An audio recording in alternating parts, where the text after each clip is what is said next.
Maverick, a bold and outspoken activist in Kenya, became well known for her fearless stance on social justice, transparency, and government accountability.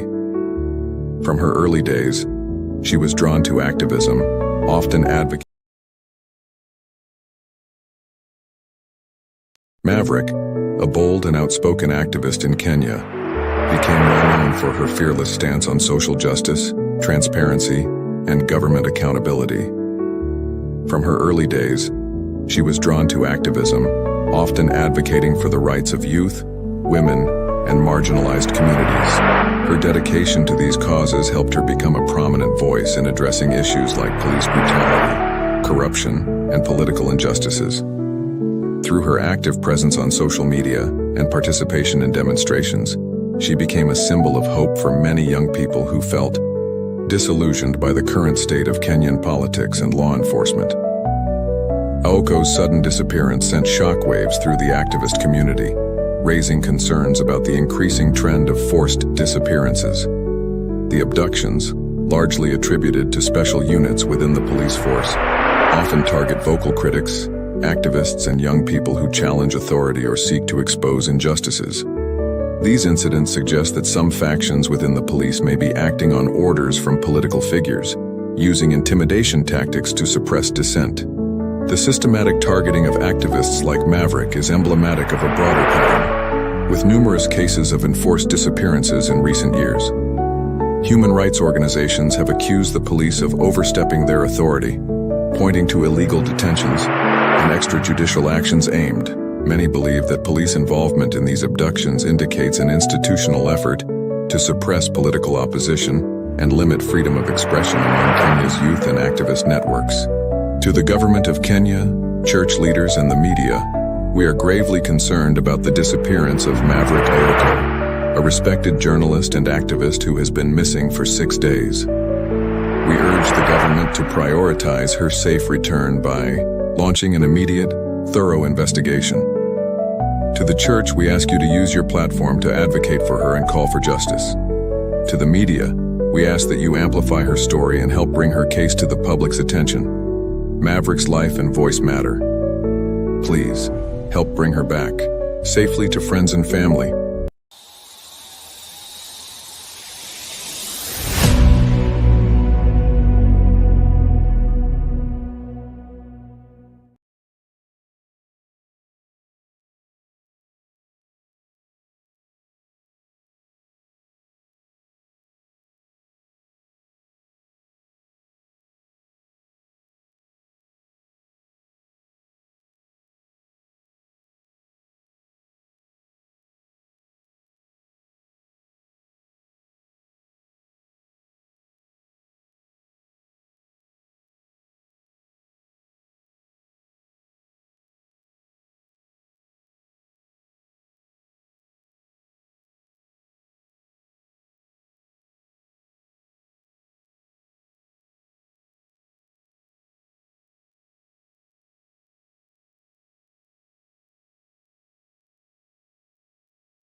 Kerugoya, and on behalf of the second petitioner, we wish to say that we support the application for conservatory order to remain in force. And the reason why we are saying so is that if you look at our petition, the prayers that we are seeking... Sorry, my lord, with your permission, my lord, with your permission, I'm sorry, because Ms. Kimodo was submitting, and it was our understanding that for the 9th petitioner, because she's not represented the 9th petitioner, it was our understanding that the minutes that were allocated to us initially, Mr. Shadrach Wambui has taken, and we were to compress the same so that all parties appearing, because we are 4 of us, were to iron out those issues and submit, because it's only submitted on one point. So that before she submits, we're requesting kindly for accommodation so that we can air 1 or 2 issues that were left out by Shadrach. Because I was to do a minute, and Mr. Omari was to do another minute as we conclude for the 9th petitioner. We are sorry about that, so that when she takes up, she'll take it up from a standpoint of... Does it also not bother you that most of the points or the principles you are putting forth have already been put forth even more eloquently and recorded? My Lord, that much we agree, but there are 1 or 2 issues that were left out. That is why we wanted to seek for your permission so that we can air all those that... I think we still believe in the old doctrine that a council can stand up and say that I adopt wholly the submissions of a council who has gone before them, because I think these arguments have been put very eloquently, and we have recorded them. Very well, if those be the directions, my Lord... But I'll give you 2 minutes. 2 minutes. After Ms. Kimoto has finished. We are most obliged. We'll share 1 minute each with Mr. Mari. Thank you. Yes, sir. People are yet to come, including the respondents. I hope you take note of that. There's no need for repetition, absolutely none. Yes, sir. The reason why we are in support of the conservatory orders remaining in force is that when Justice Richard Mwongo was issuing these orders before Kirugoya Law Courts, he had in mind petition E013 and petition E014. So he knew very well what he was doing, because we appeared before him several times and we tried to stop the impeachment proceedings. However, it was not possible, and he consolidated the files. Therefore, if you look at our petition E013, what we are asking for is an apology by the Deputy President of Kenya, Honorable Rigathi Gachagua. So if these conservatory orders are lifted, what are we going to do? Are we not engaging in an academic exercise where our petition has been consolidated, but we are not being given a right to fair hearing, so that the court can understand why we need this apology?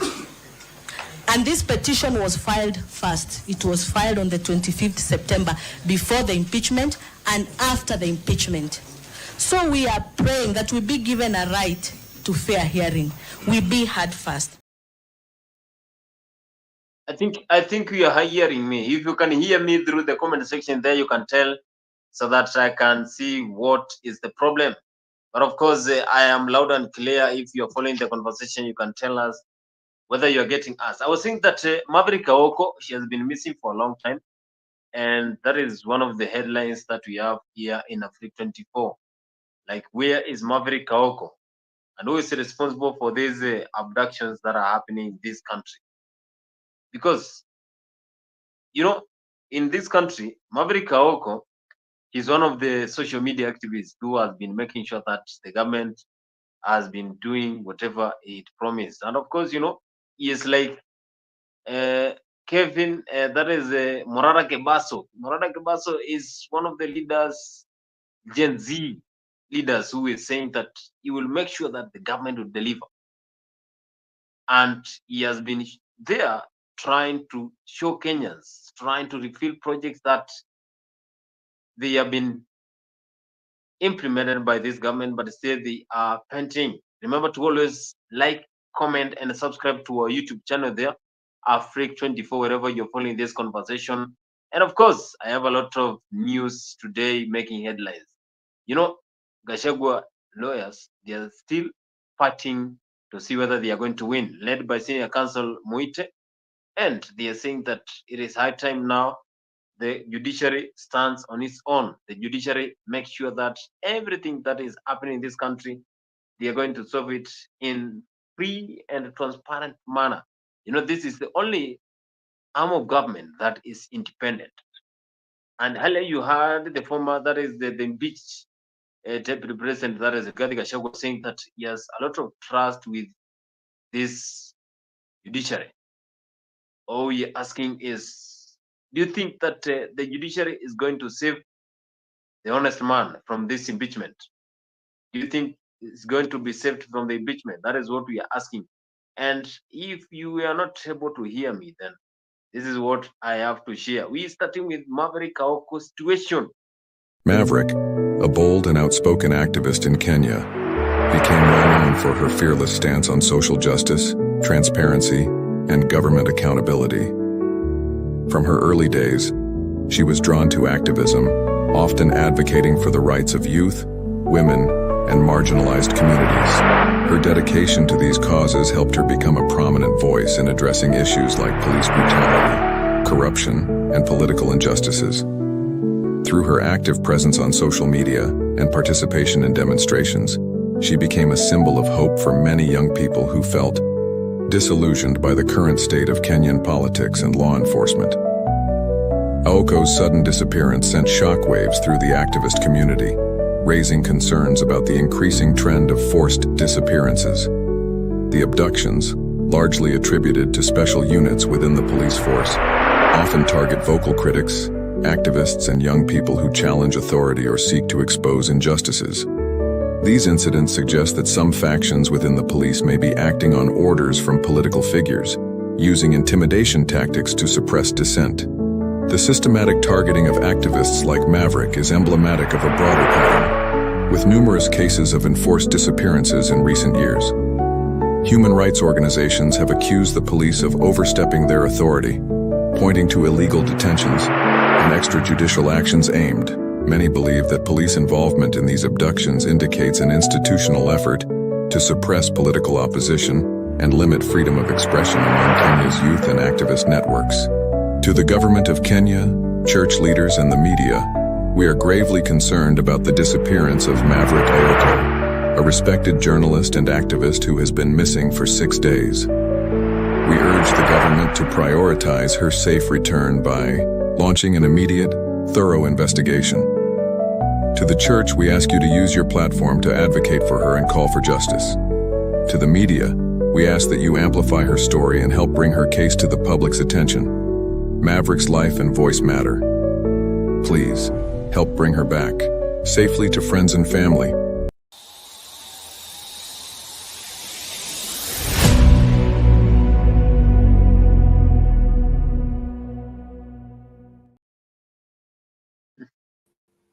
That is a short clip video asking where is Maverick Aoko. He has been missing for the last 6 to 7 days. And the question is, where is she?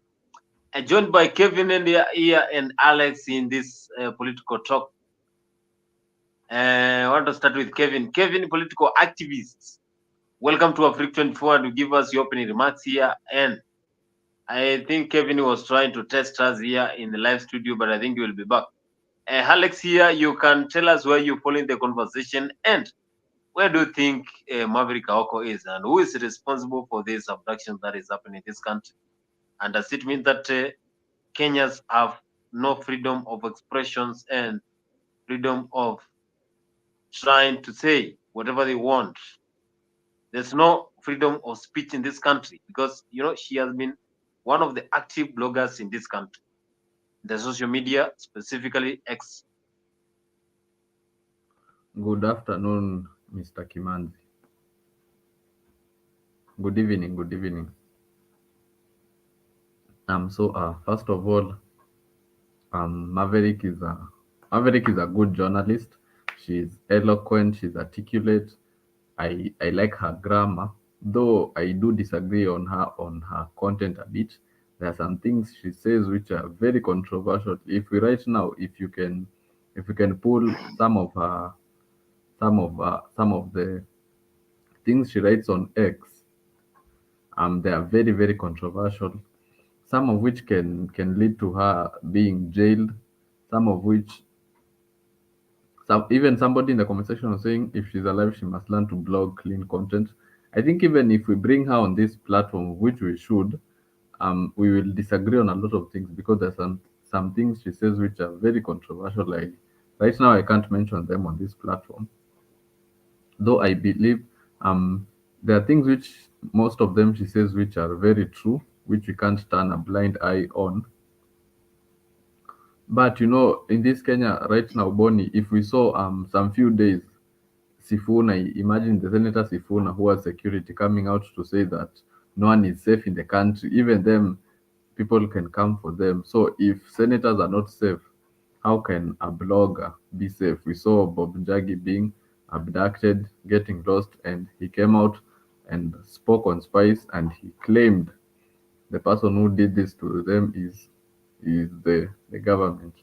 So, but with this government, Kimanzi, what we're seeing is they don't really uphold the constitution, because right now we are seeing the deputies about to be impeached, and yet we don't have the IBC to swear in CS Kindiki, who is supposed to be, who is the appointed deputy.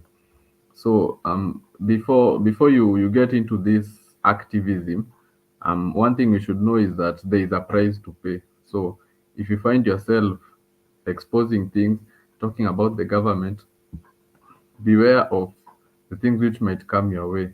One of them is you could be attacked, you could be killed, you could be shot, or they could even come for your family.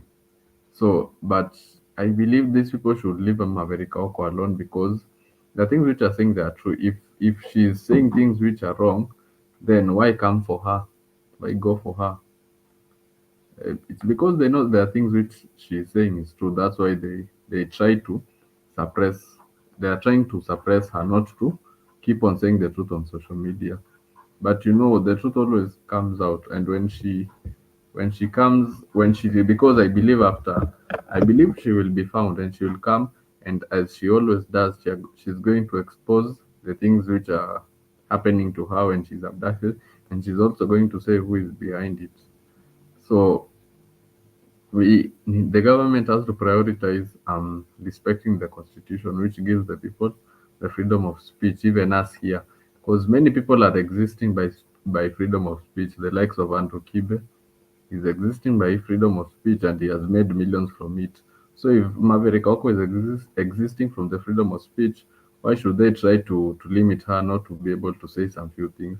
Because trust me, Kimanzi, many people are making a living out of freedom of speech, even me and you right here, because of freedom of speech. And this new constitution that they're trying to amend is trying to suppress the freedom of speech that we have here. And you know, the moment when we find ourselves lacking the freedom of speech is when we will cherish and appreciate our constitution. Because in some countries there is no freedom of speech. So that's my take on the Maverick Aoko abduction and her missing. Yes, we're asking, where is she? Is this country becoming a place whereby you cannot have freedom of speech? Earlier, that is Mother Karua, a NAC leader, condemned these issues of abductions that are happening in this country. We are just Kenyans united to resist oppression. And we are saying enough is enough. Stop the killings, abductions, and torture of innocent Kenyans. We condemn in the strongest terms possible this morning's abduction of renowned human rights defender Boniface Mwangi from his Lukenya home, Machakos County, a man who has courageously dedicated his life to defending the rights and freedoms of all Kenyans. Accounts from his wife indicate he was abducted in the presence of his children early today by some men and a woman believed to be police officers, and we now know they were, and they were not in uniform. They did not identify themselves. They did not say why they were taking him away or where they were taking him to. We actually now know they took him to Kamukunji police station, but that does not excuse that behavior of going commando style like thugs, abducting people without identification and without giving reasons as demanded by the Constitution. These kidnappings disappearances and extrajudicial killings targeted on our youth mainly is now a signature modus operandi of the Ruto regime. These abductions and killings of youth is now a worrying trend, and we demand that it stops forthwith. It has now become the signature modus operandi since the Gen Z protests. It has resulted in lengthy illegal detentions, like in the case of Bob Jage, Aslam, and Jamil Langton. And in some cases, it does not end up with long detention. It ends up with extrajudicial killing. You remember the young university student, Denzel Omondi, who was kidnapped during the Gen Z protests and surfaced in a quarry dead. You will recall that only 2 days ago, the burial of John Jogona Kuria of Kapenguria, who was abducted, and within a week, his body surfaces. So this is the signature way in which Ruto is operating. We have credible sources who have indicated that there is a special abduction stroke killer squad, which is comprised of both police and army officers. And this squad, we are told reliably, is based somewhere in Karen, near the DP's residence, and another wing of it is based in Orepolos, in Kajiado. These people also are joined, and mainly this squad is drawn from Dr. Ruto's ethnic community. We are not saying it's all members of the community, but this squad is made up of people he has picked from his community. They are also joined, we are reliably told, by foreigners, fellow East Africans from Burundi, from DRC, and from Uganda, and God knows where else. A regime that finds it necessary to create a squad outside of official channels to abduct, murder, and terrorize citizens is a regime that has lost legitimacy and that should be forced out of power.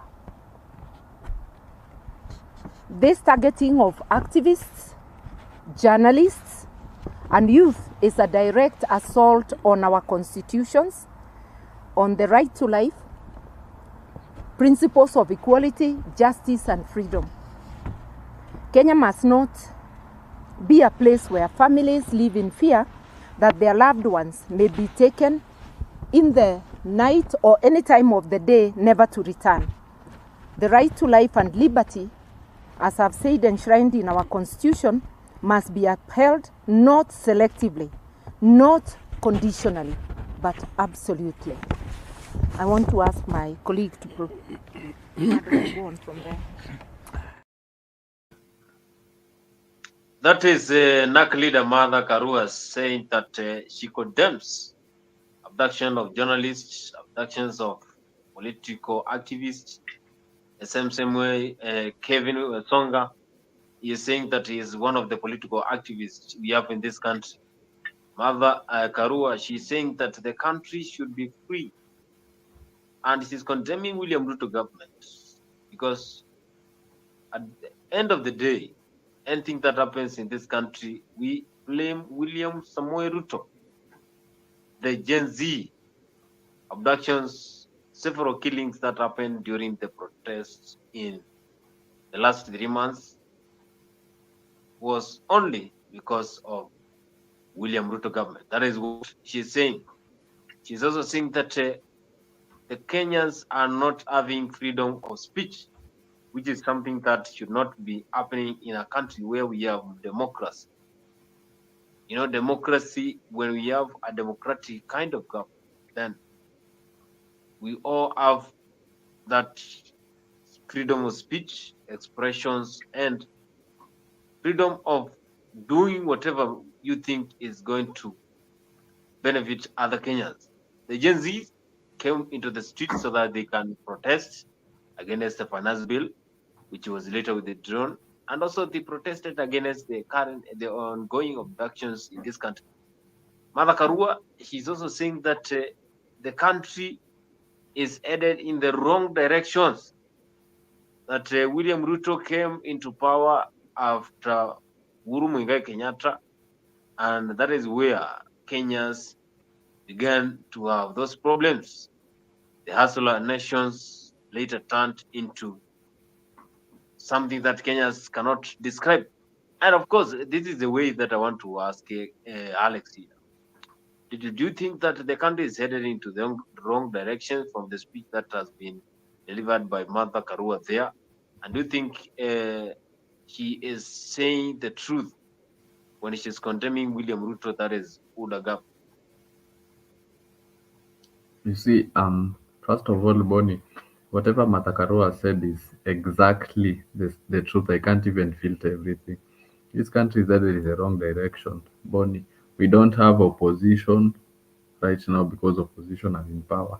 And when we have young people like Morara coming out to protest against bad governance, when he comes out to expose people, and we the citizens start fighting him. People are saying should not go on top of cars trying to do civic education. People are saying he should just continue showing us the ghost projects. And yet Bonnie, us ourselves, we are not willing to help him be able to go around the country and expose those projects and do civic education to educate people to stop this politics of ethnicity. And yet Bonnie, us ourselves, we want him to go out there and do it. And sisi wenyewe Bonnie, we sit back and we watch as he does it. As we are not involving ourselves in that activity. You see, so there is a problem. So for me, I think Morara should come and be the new opposition leader to take on the mantle and to to protest against this government. And it's funny, Bonnie, how right now we have a broad-based government, and yet they are not delivering to the citizens. It's funny how it's that way because there was a time we were on this platform with somebody, I don't remember the name, and she spoke about politics in the Western countries, whereby you find when somebody clinches the seat of the presidency, he crosses over the sea to go and bring in the opposition, so that when a lot of minds are brought together and they work together, better productivity for the country. So right now we have a broad-based government, and yet we are yet to see the delivery. Will this government finish the manifesto by 2027? Truthfully speaking, no, they won't. Do Kenyans really know their manifesto? No, we don't. Have many people, Bonnie, been abducted the way Matakarua said? Yes. The CS for Interior Security, Kithure Kindiki, has he accounted for them? No. And when he's asked about the Gen Z demonstrations, what does he say? He said when people go out to the streets and people are killed, it doesn't necessarily mean it's the police who have shot him. But after saying that they don't account for the deaths, they don't even go out there, Bonnie, to compensate the people who are shot, injured from the Gen Z demonstration. So it's like it's a normal thing, you see. Even you remember Kimanzi, there was a time a child was shot in Rongai. I think he was a 12-year-old boy. Then the president was sitting with the likes of Kina Linus. They were talking and they asked him about that boy who was shot, I think, 12 times, and he was a young guy. What did the president ask them? Is he dead? So, meaning these people are even misinformed about the things that are happening. So imagine a whole president being asked about a child who was shot, and then the question he is firstly to ask is whether the child is dead. It shows levels of how incompetent this government is. So, and yet Kimanzi, the funny thing is we are the ones who elected them to be in this position. So it really speaks volume. So as a citizens, we have a problem. We are the ones who elected them, and yet right now they are together with the opposition. So meaning right now the people from those ethnic communities will feel like they're in power. So they'll bring back this government again, and yet it has stolen from the people, and it has been the worst government we have ever seen in the history of Kenya. So if this video reaches out to Kenyans all over the world, what I can say is in 2027, no Raila, no Ruto. We don't need them in the system. We need them outside, because those guys have really thrived on the blood of Kenyans. Many Kenyans have died because of them, for them to be in power, and people have been following them for many years, but their lives haven't changed. So it's upon us right now as citizens to stand on integrity and put in leaders who can deliver. And one of them is Martha Karua. Martha Karua is a good lawyer. Martha Karua has been an advocate for good policies in this country. Martha Karua is principled, and she has just said things, Bonnie, the way they are. No filtering, no nothing. This government is very, very poor yet to deliver. Because right now, Bonnie, we are not even safe. People have been abducted, people have been killed. Even you, Kimanzi, we might not see you tomorrow, then we start wondering, where is Kimanzi? Kimanzi is abducted because he said some few things on the platform. So, going forward from what we have seen, it's right now upon us as citizens to stand together to see how we can help ourselves, because politicians are not coming to our aid. They have stolen.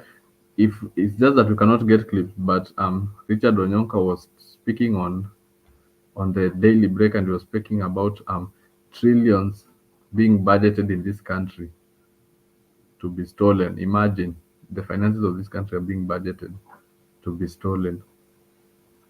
So it's very sad. It's very sad to see people being abducted, people being killed. It undermines the respect for human life, because human life is very important. It has to be respected, it has to be cherished. That's what we are not seeing from this government. So I hope by 2027 Kenyans won't forget. We always say the internet never forgets. So in 2027, I hope we're going to revisit everything that has happened in the year 2024, the abductions, the killings, the bodies being thrown in Kware, the unlawful. We saw Boniface Mwangi was arrested, yet when the next day he was released, there was no charge. So what does that show you? Imagine being arrested, then the next day you are discharged, then there is no charge against you. We have seen the things that those people have done to Boniface Mwangi, his businesses. They came after him.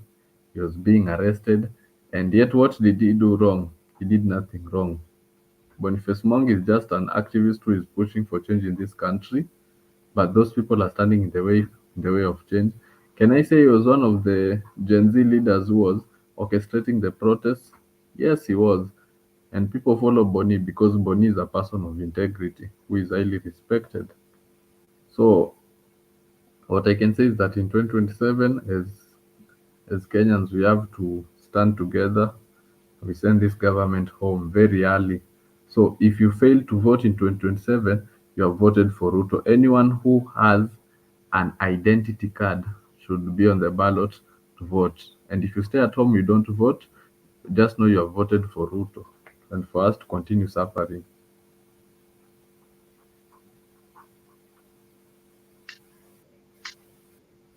He's saying that 2027 we should be ready to vote, and so that we can make sure this government is going home because of their incompetence. That is Alex there. And he's also saying that Martha Karua is one of the leaders who can pioneer this country into development if he's given time. Do you think that Martha Karua is going to win this presidency 2027 if at any point she declares that is going to vie for president in this Republic of Kenya? Can she win the election? I can't really necessarily say Martha Karua can win the elections, because if we are speaking truthfully, Boni, Martha Karua is from Kenyan politics is based on ethnicity, but that's not what we advocate here on Africa.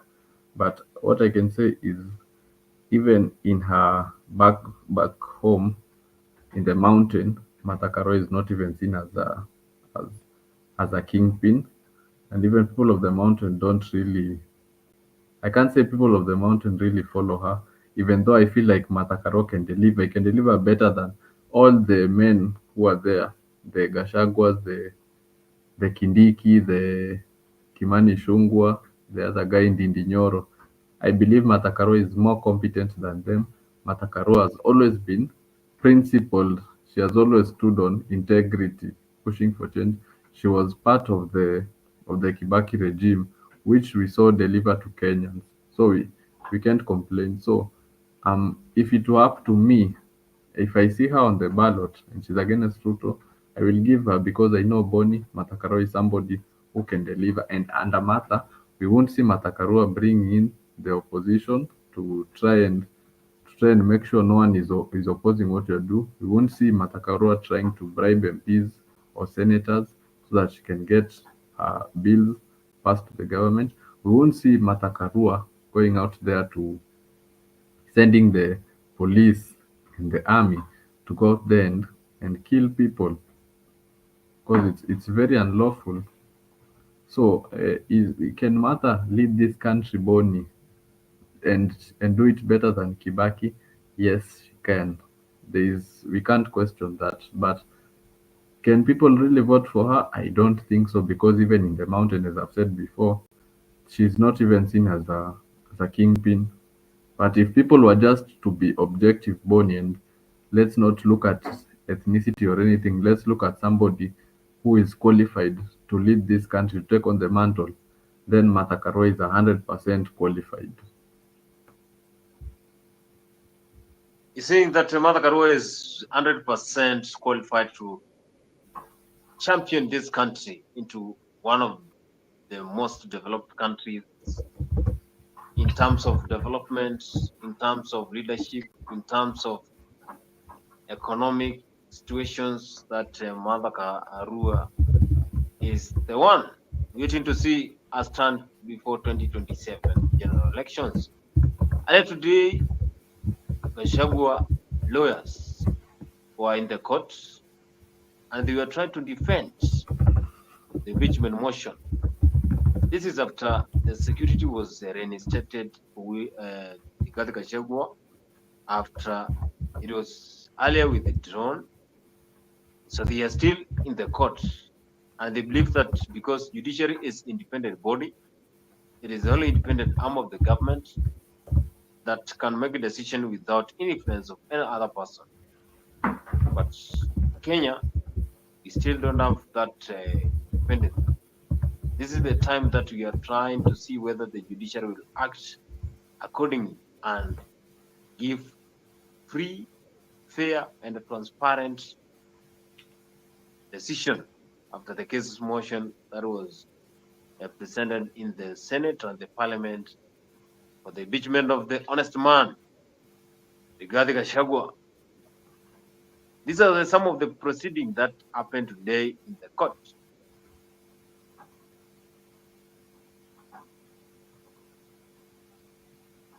Kerugoya, and on behalf of the second petitioner, we wish to say that we support the application for conservatory order to remain in force.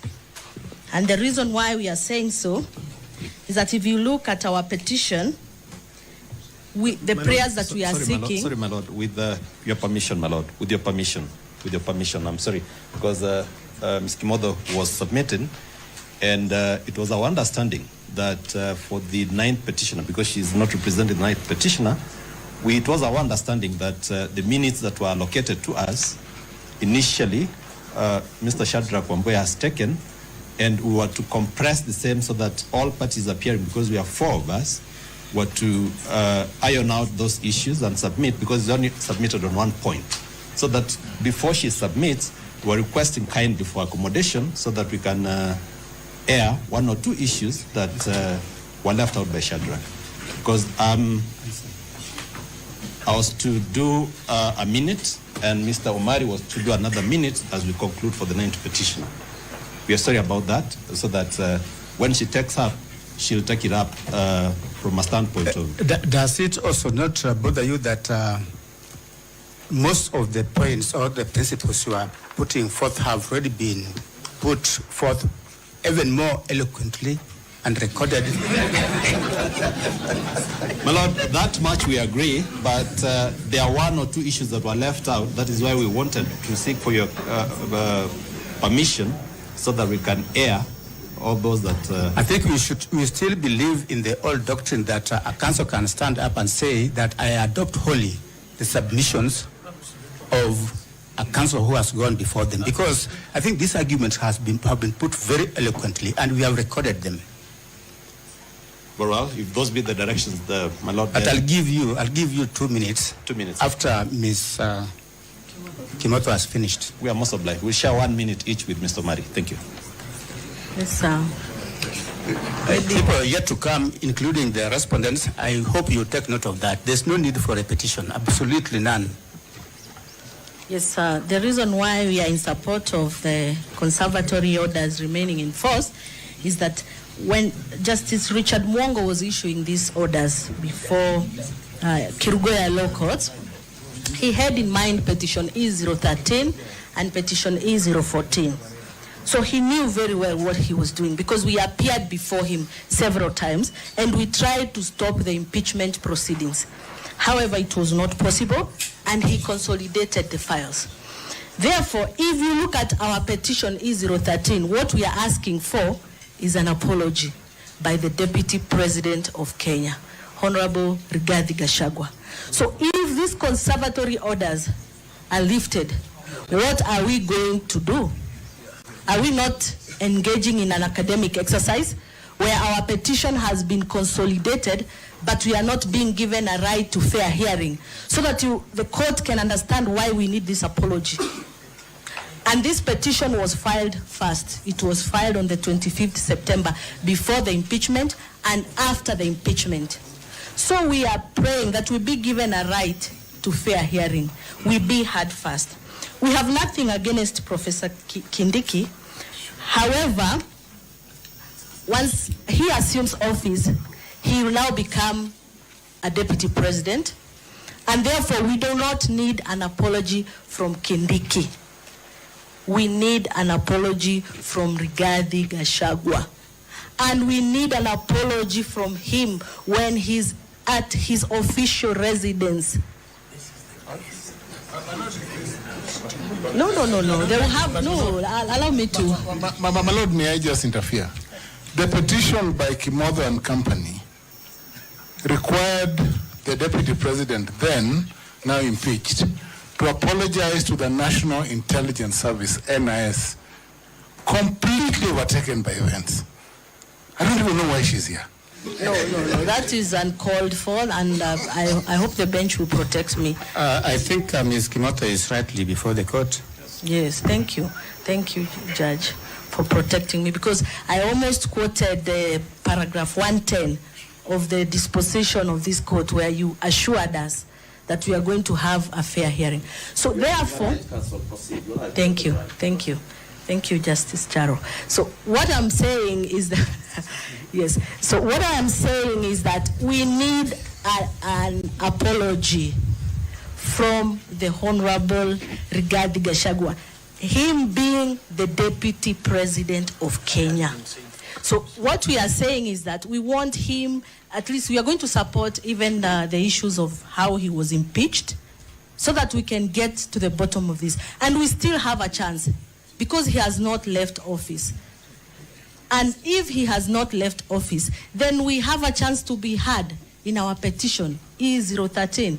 So allow us to be heard so that after we are heard, the court can decide if our petition has merit or not. And that's why we are in support of this. And we do not want a kienyeji apology.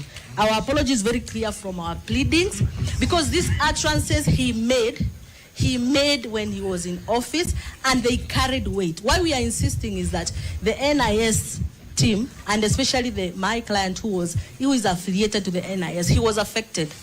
In fact, where he stays in Kirinyaga, he cannot stay anymore because of those utterances. No, these issues are in our petition. The respondents have not responded. In fact, our petition is unopposed. So therefore, we are insisting, if at the interim stage, the conservatory orders are lifted, what it means is that we will not have a chance to get what we are praying for in the final stage. So it will be in our view, we will have been overtaken by events at that particular moment.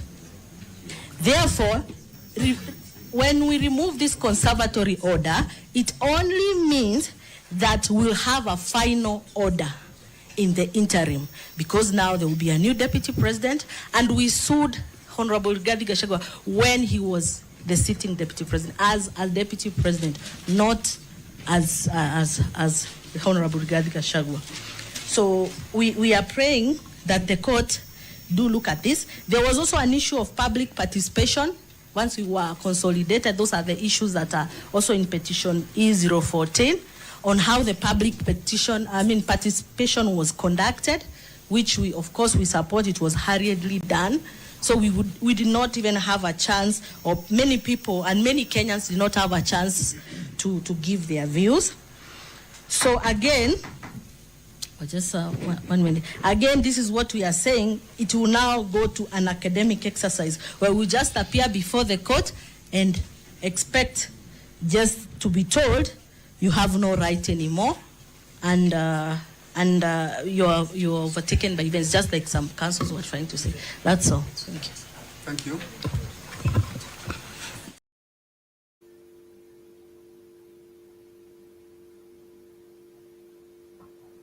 Those are some of the proceedings today, and we are saying that the former, that is the impeached deputy president of the Republic of Kenya, issued apologies. And the question that we are asking here, what has Gachagua did wrong? And is it in the constitution that the deputy president has to go all through these humiliations while his boss is still silent? The response from William Ruto is that let's not be fake news. That is what Ruto said, that Kenya is a country that has a lot of developments. Kenya is a country that has peace, security. So any fake news that you're trying to believe, then they are going to make this country go astray. And Gachagua case, the lawyers still are firm. Waited there is very firm. And he is saying that if they have evidence of what Gachagua said, then at the end of the day, they are trying to see whether judiciary will serve justice for him. Do you think that Gachagua will ask for forgiveness, and this forgiveness will it save him? So first of all, Bonnie, what I can say is that for Rigathi, his goose is cooked. I don't see the need of him asking for any forgiveness, because what has he done wrong apart from speak the truth? Because even there's this issue which people talk about, the shareholding. The shareholding, Bonnie, it's what we're seeing from the government. So the only problem is, Rigathi said it, but it's being actualized by the president. Because then not to be tribal, but if you look, Bonnie, at these farms, these institutes in the country, most of them are being run by people who come from the ethnic community of the president. So this is a government for shareholding, meaning the people who highly voted for this government to be in power are the ones who are going to reap a bit. And let me quote the former President Uhuru. There are some years back when he was, before leaving the office, he was talking in a rally and he was telling people it's better to have somebody who can deliver. He was talking about Baba. It's better to have an old person who is going to serve the people than to have the young person who is going to give 5% to the citizens, is giving 30% to his fellow people, then he takes 50%. So he was talking about the citizens reaping a little bit, and the ones who are in power reaping a lot of money. So, and this thing we also saw regarding, speaking on citizen, talking about the, I don't know, correct me if I'm wrong, it was a 30% share for the lawyer community, which was to be given to Wetangula and Mudavadi, Prime Cabinet Secretary. Also spoke about shares for people for many constituencies, and he also added that he is a truthful man. He was fighting for the shares of other people, not only the people of the mountain. But if you are to be truthful, Bonnie, there is, can't say there is something substantial about this hearing that this hearing of him, which they are saying he has committed all those things he's being accused of. But we know this is more of a political thing rather than something that is. Can we say something that is real? It's more political. I think it's a relationship, or let's call it a marriage, that broke down for reasons me and you we don't know the reasons why they broke down. But as Lumumba said on Citizen, marriages that are not founded on the basis of serving the citizens will not thrive, will fall, as we are seeing right now. This is not a partnership that was formed on the basis of serving the citizens, and it is my prayer that even going forward, all of those partnerships or marriages that are not formed on the basis of serving and delivering to Kenyans, despite the ethnic community that they come from, or despite the people voting or not voting for them, will all come down. Because even this shareholding thing, Bonnie, it's undermining democracy, because democracy in Kenya more so entails for us to deliver to those who voted and those who did not vote. That's why Kenya is a democratic nation. We're not being run by dictators. So does Rigathi deserve a fair hearing? Yes, he does. Just like any other Kenyan has a right to a fair hearing. Can we say the system has hold of the judiciary? It's a controversial. We don't know. Maybe they do, maybe they don't. But from what we are seeing from right now is the constitution is not being upheld, because even the nominated cabinet secretary, CS Kindiki, has not yet resigned from his position as the cabinet secretary for him to be sworn in as the deputy president, and we also don't have the IEBC. So, but for Rigathi Boni, if it were up to me, I would say that instead of fighting the system, because I always say the deputy president is a flower girl. That's why when the Gen Zs went for demonstrations, they didn't say Rigathi must go. They said Ruto must go, because they know that topmost position is the person who is pulling the strings. The deputies is just supposed to align with what the president is saying. That, I think that's where Rigathi went wrong. Rigathi, is a strong character. The president is also a strong character. So strong character can't work. So the reason why he's picking Kindiki is the president is a strong character. Kindiki is a subtle guy. So, well, as people say, he's a yes man. So for me, I call it a subtle. So those two can correlate. When one is down, one is up, and the CS Kindiki cannot challenge the president.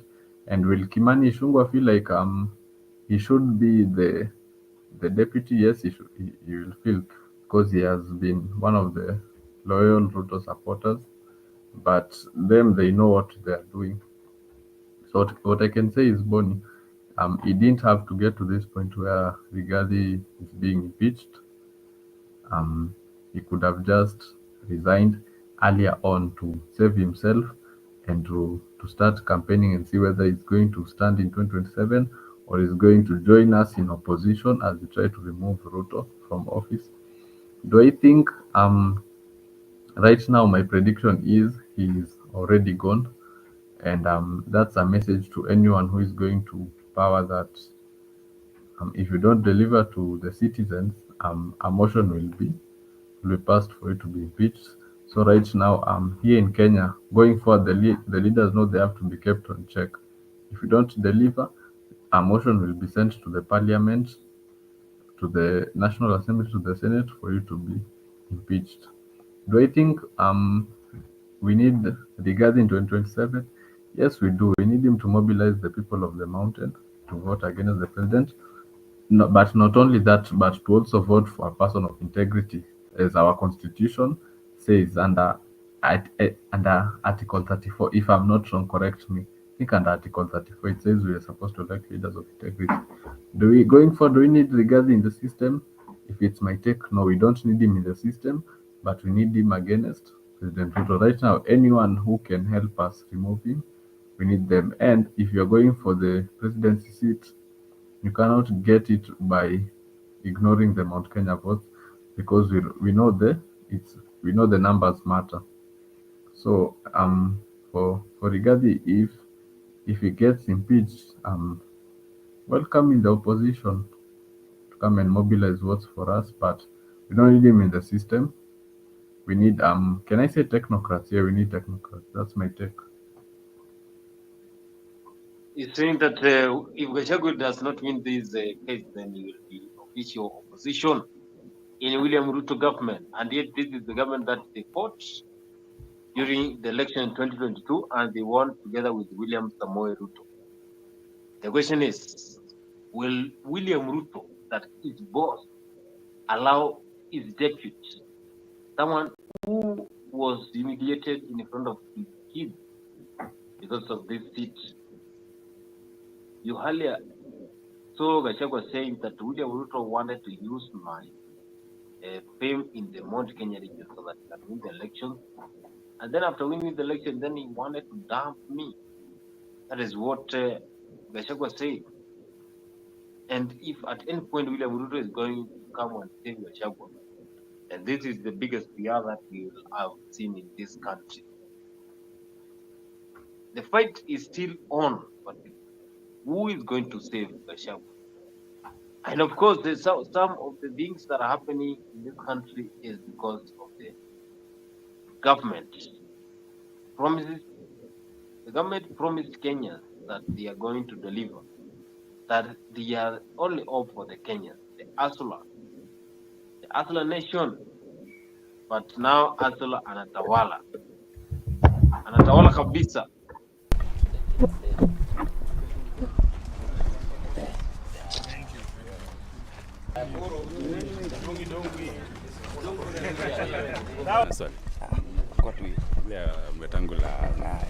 First of all, I want to make it very clear, the position of the ODM party is that we do not support any proposals to amend our constitution to extend any elected leader's term in office, because we are believers in democracy. Democracy dictates that a country must have regular and scheduled elections.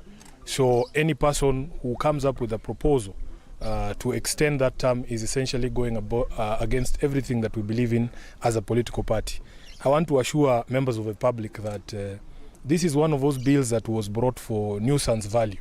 I think Senator Cherargei has had his 15 minutes of fame, and now it is time for us to sober up. There is nobody in the Senate that I know that supports that particular bill.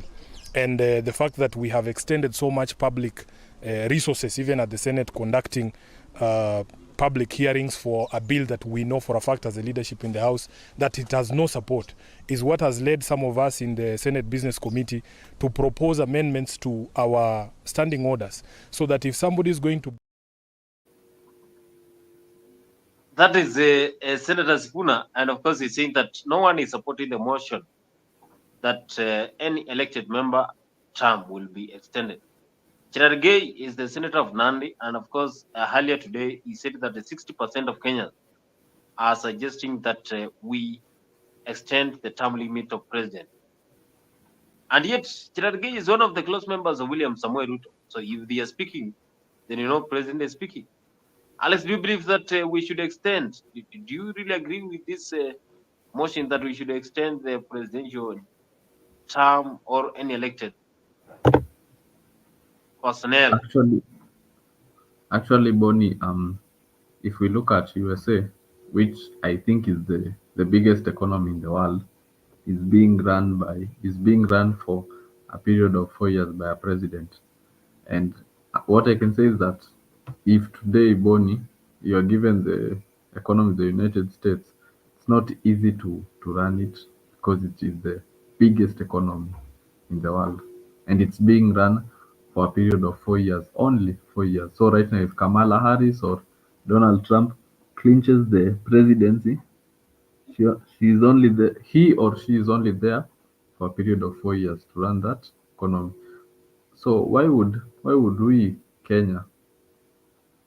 So how big is our economy that it has to be run for more than 5 years? Because I think also 5 years is a lot. It should be 4 years or even 3 years, so that these people can have a short period of time to deliver. So this extending period of time is just taking us to back in the days of Moi, where you are able to lead for the longest time that you ever. There are no term limits. You can even do up to 21. So that you can steal, you can be in power, you can control, you can manipulate things, and nothing will happen. So it's very unlawful for us to try and say that we want to extend the term limits, because if USA is being run for 4 years only, why do we need to run ours within 7 years? And if we are not finishing the manifesto, because trust me, Kimanzi, if we look at the Uhuruto regime, which was founded in 2013 till 2022, they didn't finish their manifesto, and yet they were re-elected twice. They were given two opportunities to work and finish their manifesto, and they did not. Even right now, this one that we have will not complete their manifesto, and yet they would want to be re-elected. And it's funny because as citizens, we don't see that when they come to the ground. Most people don't know what does Kenya Kwanza stand for, what does Azimio stand for, and yet we vote for those political parties. So this extending term limit is just taking us to back then in the days of Moi, where we have dictatorship. As I said also here, we won't have the freedom of speech to go out and call things the way they are. That's the constitution they want to formulate on us. And as I said before, most people are surviving on freedom of speech, the likes of Andrew Kibe, and there are people on X, the likes of Osama Otero, the likes of Maverick Aoko was abducted. Those people, they live on freedom of speech. They're able to say what they want, and they make money.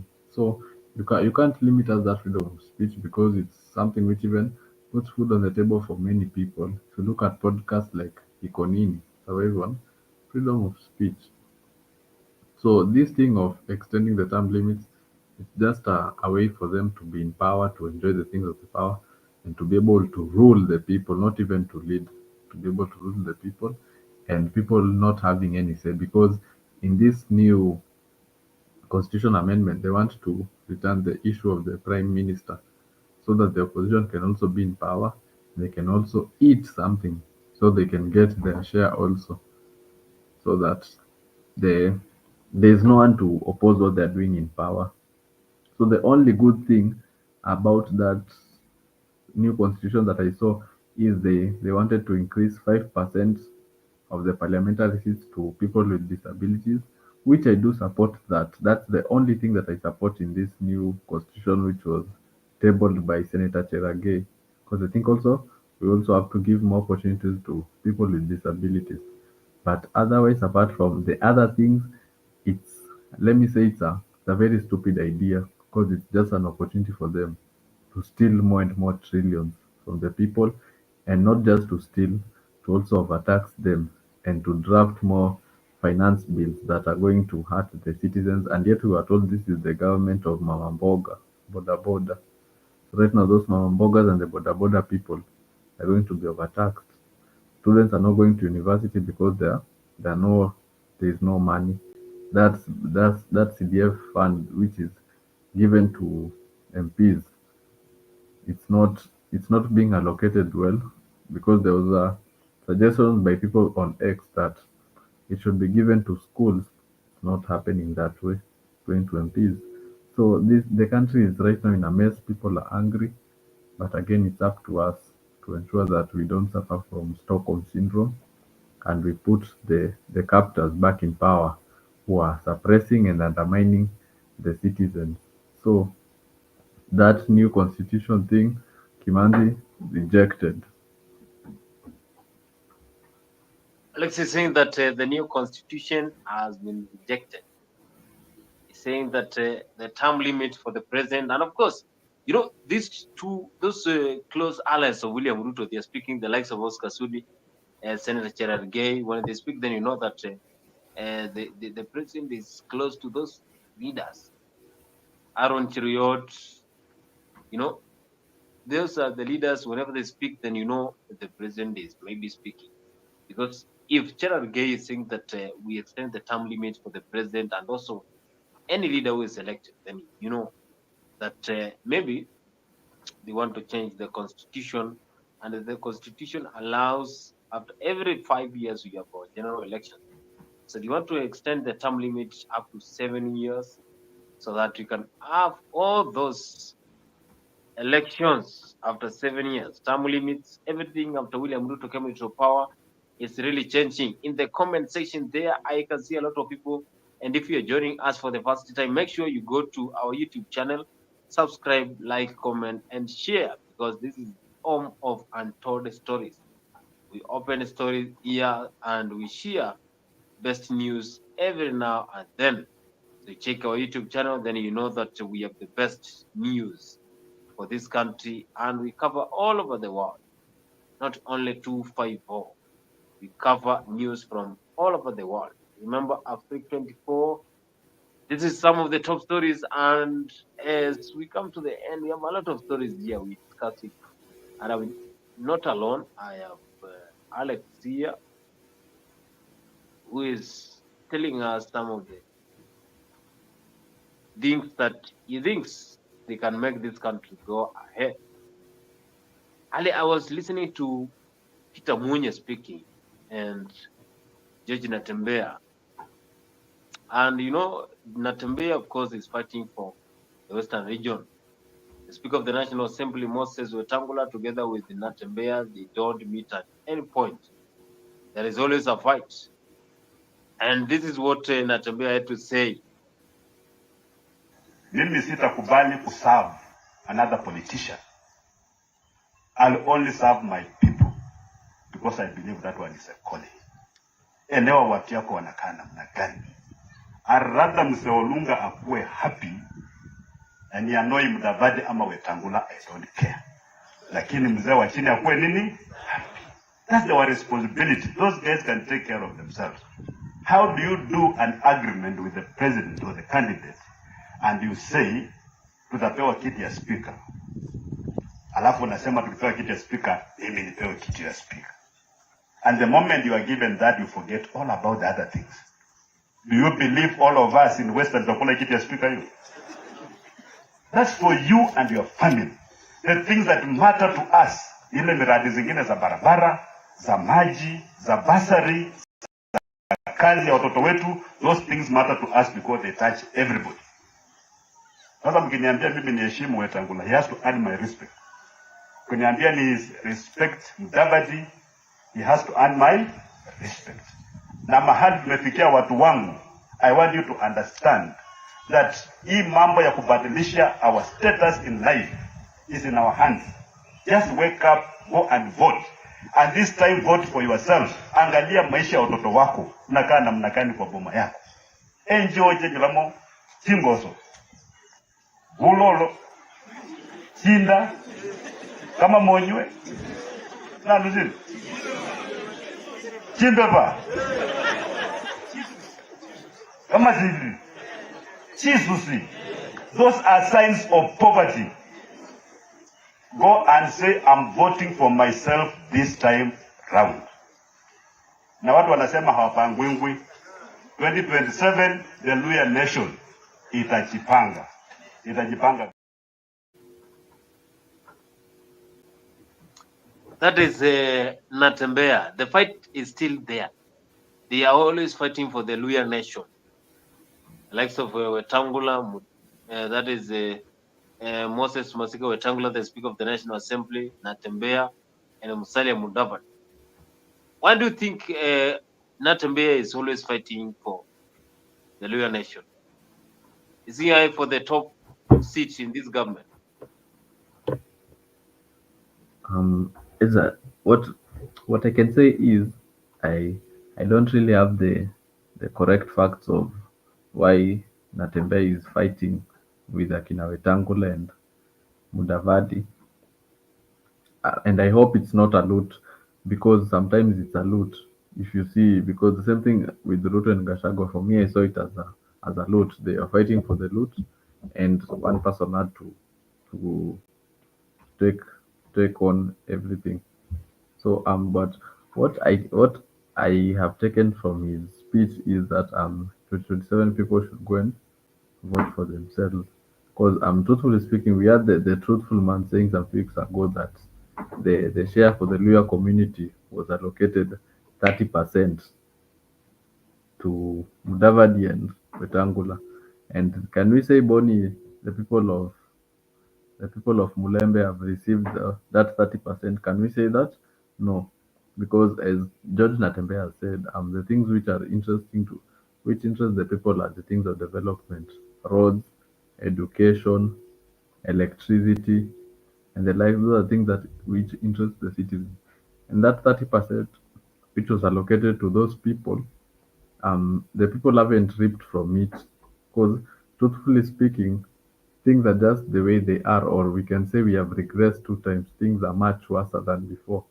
So those leaders who are given that 30% for the people of the Luya community, they took it for themselves. And it's very wrong if for the people of the Luya community to think that right now they're in power because they have the they have the seat of the Senate, the not the Senate, the seat of the Speaker of the National Assembly and the Prime Cabinet Secretary, because those people who are there in power haven't delivered. As George Natembeya, can we say, has also delivered to his people? We wait till 2027. We open his manifesto. You see, and the good thing, Bonnie, today those manifestos are on the internet, so we shall be able to know whether they have delivered or they haven't delivered to the people.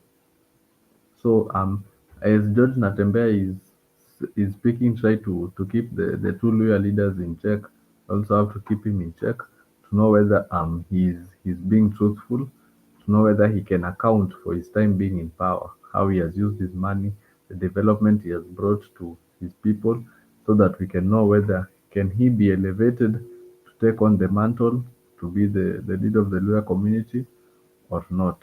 So but what I can just comment from him saying is that 2027 they should not follow those two leaders, because they have been given the share for the Luya community and they have not delivered to the Luya community, and yet in 2027 that they are going to go back to them and ask for their votes to be in power.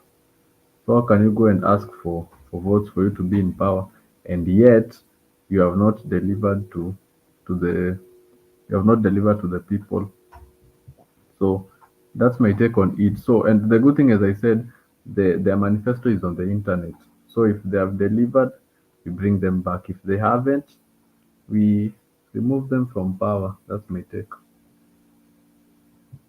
That is Alex, and of course he's saying that Natembeya. But I'm still waiting to see what they are saying, because the fight is still on, and they are saying that when they fight each other, then they are going to get a leader. That is what they are saying in the Mulembe Nation. I've been following what is happening. And of course, whenever Moses Wetangula goes to those congregations speaking, Moses Wetangula, Musalia Mudavadi, they always fight each other. So that is something that you really don't know what is happening, because they are fighting for the Luya nation. Those are some of the areas that really determine the election in this country. So if you have won the election of Luyas, the Luos, Kikuyus, and then you sum up with the Kambas and also the coastal region, then you have won the election. And of course, that is what we are having here. I can see a Freak 24. This is Mzalendo. Mzalendo, welcome.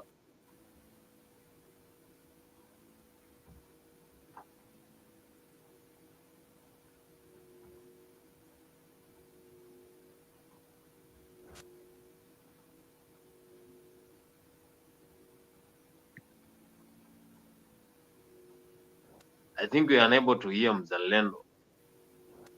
And maybe he has problem with the network. I can see Shamkila saying that if she's live, then that is a comment that was talking about Maverick Kaoko. Maverick Kaoko. Where is she? That is the question we asked here as we started our show. Where is Maverick Kaoko? This is the lady who has been missing for the last 6 days, and our welfare is not well known. Where is she? That is what we are asking here. And of course, if you're calling us for the first time, you can go, Hello. like, comment, and share in our YouTube channel.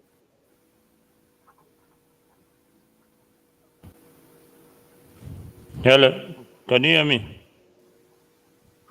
Sema bwana, Yes, unanisikia? your audio is not that clear. Hello. Unanisikia? Yes, Hello. Unanisikia? yes. Can you hear me? Hello. Hello. Can you hear Hello, me? we can.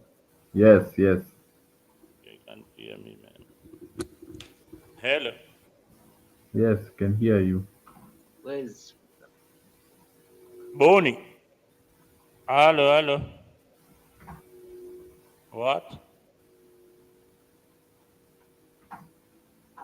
I think we have problems with Mzalendo. Maybe it's Hello. network. Hello. Both. Yes, I can hear Mzalendo.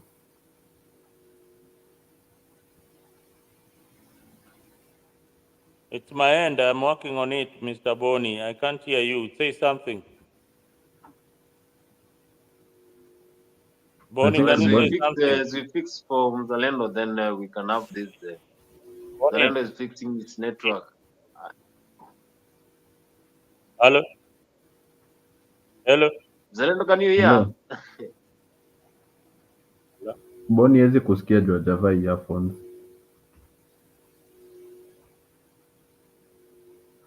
Speaker amekosa nini? Kwanza weta ukikompea na wale wengine, weta kukompea na wale speakers. Nimekaa hapo, nimesema hii ni mara yangu ya 5. Na term ya 5 kuingia pale. Tumekuwa na kile Kaparo, tumekuwa na wale wengine mpaka hapa. Huyu amejaribu. Hata wakati anaingia, hata huwa anakaa na watu. Wacha weta amalize term yake. Kwanza anatoka vizuri. Hata mimi niko yeye chairman yangu, niko committee ile inaitwa nini? Powers and Privileges. Hakuna mtu ambaye hata mjumbe akikosa huwa analetwa na anaongeleshwa kwa njia ile ya utaratibu. Sijaona akitukana. Sijaona kusema kwamba wacha tu deal na huyu tufukuse karibu wiki mbili ama mwezi moja mbili nje. Anakuita watu tunaongea hapo, namaliza, tunaenda kunywa chai hata ofisi yake tunacheka. Kwa hivyo mimi nasema hata yule anataka kujaribu, ajaribu. Sisi na tuko. Kama nafikiri yeye ndio mtu anaweza kusukuma mwingine nje, yeye ndio tutamsukuma toke na weta ataendelea na kazi yake. Ati mnataka kutimua? Poleni wa jamaa, imekuwa sasa ivumbi hii Kenya sasa ni ya kutimuana hata kabla ya Gachagua ishia hiyo nyingine ya speaker Wetangula kiishia tawa nani? Hata wabunge wanaanza kutimuliwa ama. I think there is an evil spirit roaming around. Na kama kuna issues wafuate vizuri. Mob lynching, shouting haisaidii. But otherwise to me I think the stability of the assembly has been guaranteed kwa sababu mimi najua the able hands of Wetangula na wengine. Kama ana issues angekuwa ametuambia nyinyi mna create issues. Sioni kama ni hiyo jambo ni kweli na isiwe kweli, kwa maana hatutaki nchi ambaye tunakorogana hivyo. Tunajua Mheshimiwa Moses Wetangula ni mtu shupavu na amefanya kazi nzuri, na anafanya kazi nzuri na rais wa Jamhuri ya Kenya. Anafanya kazi nzuri na watu wote ambao katika bunge hilo, na alifanya kazi nzuri katika Senate, na kwa hivyo hatungependa mambo kama haya ianze kuwa ati kuna watu kikundi ya watu ambao wanakaa chini kupanga ya kwamba watu watimuliwe.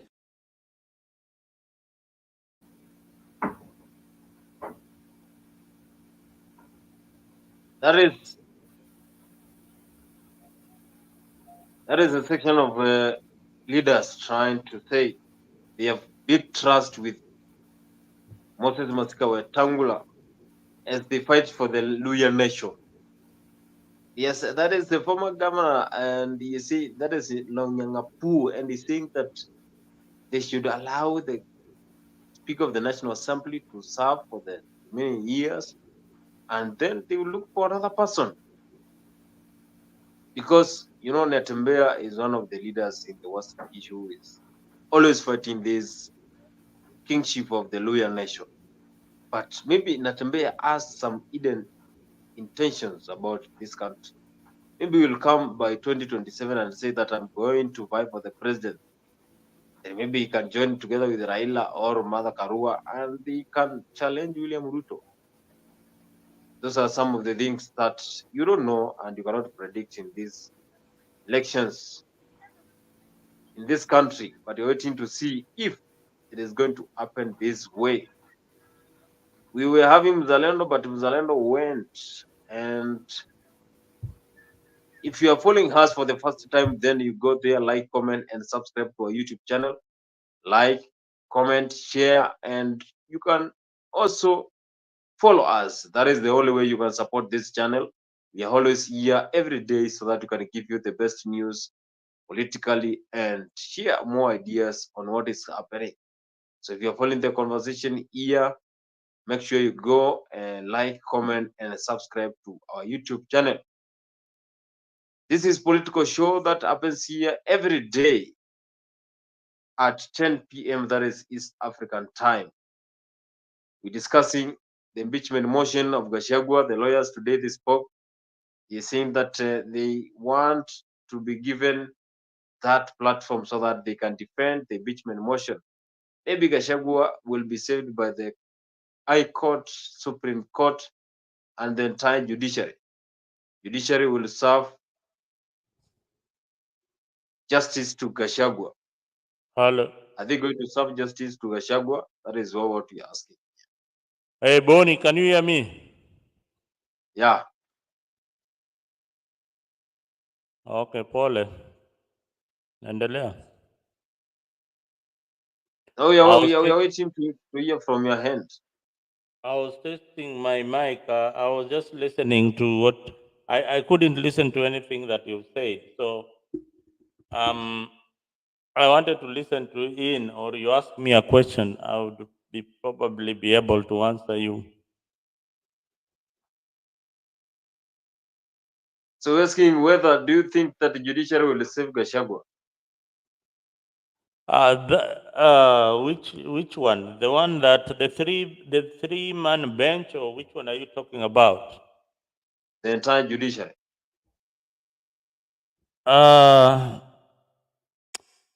You see, what we have as a country now is the judiciary. We don't have a parliament and we don't have a senate. So the only thing that we have is the judiciary. So if the judiciary is the only arm that we have got a little hope that they will give justice to one Rigathi Gachagua. Having said that, Gachagua still has got the Supreme Court. You remember the contentious issue was that this particular judiciary was not constituted properly. So that was deliberated by the same judiciary, and they said that they can preside over that case. So Gachagua will have his day at the Supreme Court, and they have filed many cases against the three-bench judge. So we wait to see what the judiciary will say about Gachagua's case. Unless there is a new development for this three-bench judge that was constituted by Philomena Mulu. What is the other name? Mulu. I don't think that Gachagua will get justice. I highly doubt whether he'll get justice with the three-bench judges. So the only way he will ever get justice is at the Supreme Court, if they agree to be fair. You understand? So that is my take on this issue.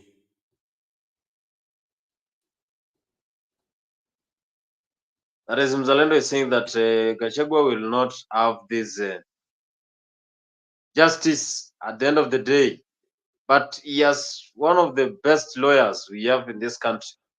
So we are waiting to see, maybe they are going to win this case. You know, this case is one of the areas that Kenyans want to see whether the judiciary is firm, that the judiciary is going to make a decision that will reward Kenyans. Because from what we heard during the parliament, then parliament case whereby Gachagua was impeached, then you know that there was no clear evidence on why they impeached him. So that is what Kenyans are waiting to see, because even a person who brought the motion to impeach him, he was not able to answer questions. He was humiliated. He had no evidence. So this was something that was just tabled in the parliament so that they can impeach, or maybe someone hates Gachagua and he impeached him. So we're waiting to see whether this one is going to happen. Earlier, Alex had said that Gachagua maybe he can be impeached and he can go home. And also he said that he will join official opposition in this country, join Kalonzo and other leaders. But I asked him, do you think that Gachagua can come together with Kalonzo and other Azimio members if we, at the end of the day, the judiciary has not given the justice? You see, there's a lot of legal implications in this particular case. Remember, the same judiciary has already dismissed, has already ruled against Gachagua's Gachagua challenging the impeachment, challenging the bench, which consists of Eric Ogola, Anthony Mrima, and the other guy called Mugambi. So they already said that they are legally in that bench. But the lawyers argued that the Deputy Chief Justice, Philomena Mwilu, exceeded her authority by constituting the bench in the absence of the absence of the Chief Justice, Koome. Koome is nowhere to be seen. I don't know whether you've seen her anywhere. I don't think she's not been seen, unless I've missed something. Have you seen Koome somewhere? Eh? Have you seen Justice Koome somewhere? No. Not really. We haven't. Where is she? Where is she? Now remember, your question was, can Gachagua do what? Can Gachagua join other political players? The answer is yes. If you watched the news lately, Gachagua had they organized a birthday for one Uhuru Kenyatta, and Kalonzo was president. So that is their only clear path to the presidency, is by Gachagua joining another political force. But will the deputy president agree to step down for Kalonzo Musyoka? Maybe yes or no. Will Kalonzo Musyoka agree that to support Gachagua for the presidency? The answer lies in the judiciary. Remember, if the Supreme Court finds him guilty or finds the process of the Senate that the process was free and fair, then he stands in pitch. He cannot run for the presidency of the Republic of Kenya. So that knocks him out technically. But Mount Kenya region have already been trying to gather around their numbers so that they can show one William Ruto that in 2027 there will be a force to reckon. Now, the clear path of an opposition in Kenya right now is through Gachagua and through Kalonzo Musyoka. But let me not mention names. The clear path in this region called Kenya is on this country called Kenya is through Central Province, Eastern Province, the Kamba region, and Western, if it is going to be united under one leader. It could be Ntembea, who is going to unite the Western region. So if these three regions unite, and possibly other Kenyans who are feeling that Ruto is not fit for power. Remember, we have got another voting bloc called the Gen Z. The Gen Z, by 2027, they will be form 10 million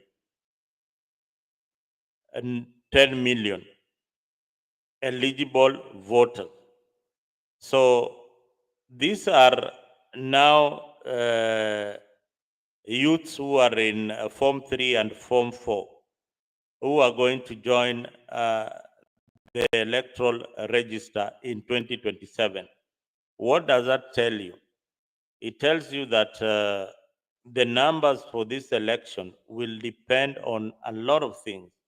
But with the Ruto with the Ruto messing up and using the kind of brutality that is using against people who are against his regime, is definitely going to face a very, very stiff task to become the next president of the Republic of Kenya, or to continue his term in office come 2027. The abductions of activists, the stifling of media houses, the media in Kenya right now, they are reporting on the wrong thing. They are not reporting on the substance, on the issues that are affecting Kenyan people on a daily basis. If they are reporting, then you should see some action in government. But all the four big mainstream media houses have failed the people of Kenya. Right now, there's an activist missing. We have not seen Maverick Aoko. Nobody knows where she is. The church is quiet about it. The media hardly talks about that story. That should be the front story in each and every media house before we get the bodies, our body parts dumped somewhere. And this is police abduction happening in Kenya. This is brutality. This cannot happen in this century where we have democracy, that if you disagree with someone, then you have to kill them. There are people killing Kenyans, killing their own citizens, people killing each other in Kenya, and nobody is talking about it. Remember this other security guy who was the HR for Wells Fargo? He was butchered, his eyes removed. You know, there are these kind of human beings in Kenya, and you live amongst them. So, and the police is doing absolutely nothing. This homicide murder of this HR guy, I think that was the easiest homicide to solve. But look at what has happened. Nobody is talking about it. There was also during Uhuru's tenure, there was an MP who was killed, and nobody talked about it. Even the witness, the taxi driver who drove the killers to the site and murdered this guy, he has been telling the story, but nobody talks about it. The witness protection box. I mean, this is a country where we are headed to anarchy. A parliament that is rogue, the executive doing business with the government, with the same government that they are serving. Everybody is scrambling for riches. Today, I want to pose a question to the Kenyans out there to look at the most lucrative profession in Kenya that pays so well that you will not be audited by anybody. In 2027, you will buy the votes, and that is the politician, be it from the lowest seat to the highest seat. Everybody is scrambling for a position to join the gravy train. Now, and if it is not the politician, what other profession that are people looking for? The tenderpreneur, the procurement. People are looking for procurement position. So we are a country of thieves. And if in this panel, Alex Ogega is just waiting for an opportunity, and Boni waiting for an opportunity to steal. And the guys in the panel session, I asked so many Kenyans, you know, if you are given an opportunity to fraudulently get a tender of 10 million, they will seriously jump into it. So we have lost morals of governance, and we need to go back to the basics. Thou shalt not steal, the 10 commandments, because the constitution is no longer working for us, but working for the political class.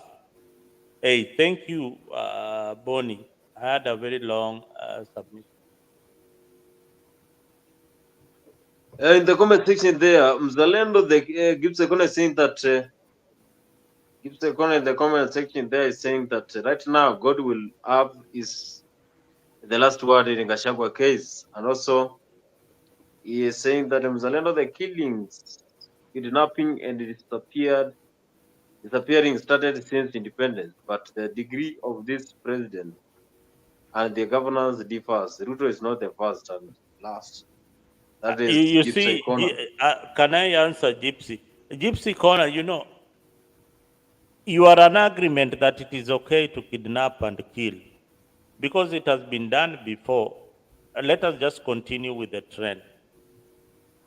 You are okay with that. You see that is how we are. When you see even on the social platforms, on the groups that you know, it is okay for Ruto to kill.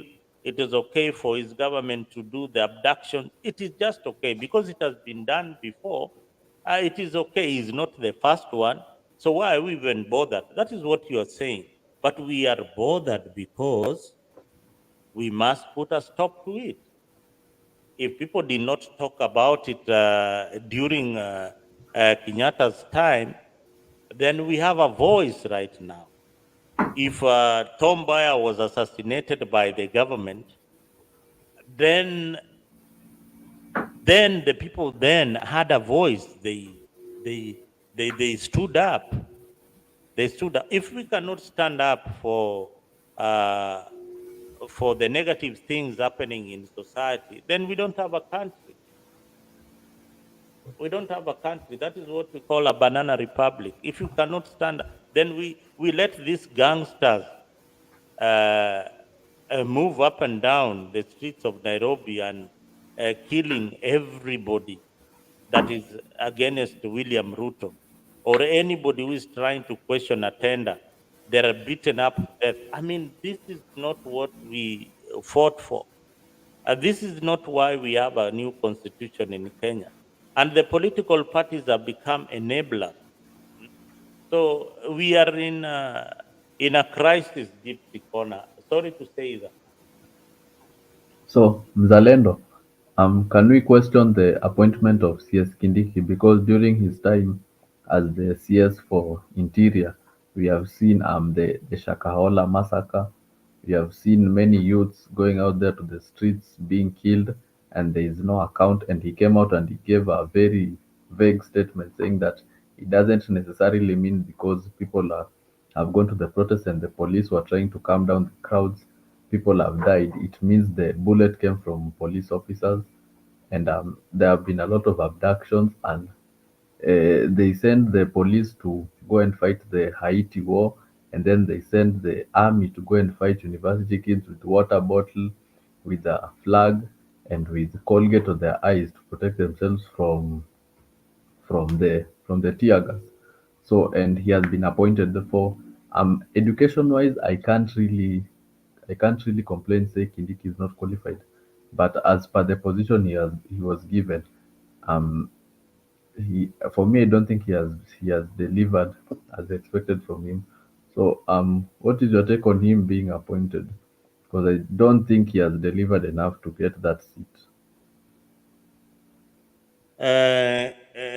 Yes, I have said that if it is a matter of transparency and accountability, then Kindiki does not qualify to be the deputy president of the Republic of Kenya. Under his tenure as the head of security, we have seen the Shakahola massacre. Under his tenure, so many youths have been murdered, killed. Others are still missing up to date. But we don't have a parliament and we don't have a senate that can question that. Uh, right now, it is a violation of each and every constitutional article that you'll come across in the Republic of Kenya. It is also a violation of human rights. You want to appoint somebody in that position, and a few days ago, there are people missing. People have been abducted. We don't have an IBC to look at Kindiki's credential, whether he qualifies. They did that in Parliament in an haste in less than 3 hours. They had vetted Kindiki in absentia that he qualified. But where did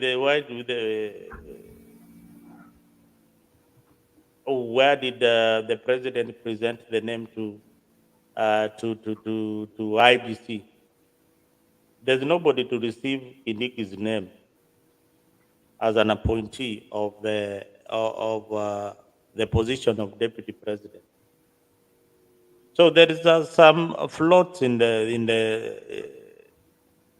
procedure in which this thing is being hurriedly driven to Kenyans, to the Kenyan people, to accept and move on. So that is my issue with Kindiki. First, so many people have died under his tenure. He has not been accountable. No police officer, as you've seen in custody, those trigger happy policemen. We have seen none of them. So many youths are still missing to date. A Shakahola massacre, the investigations have never been concluded and will never be concluded.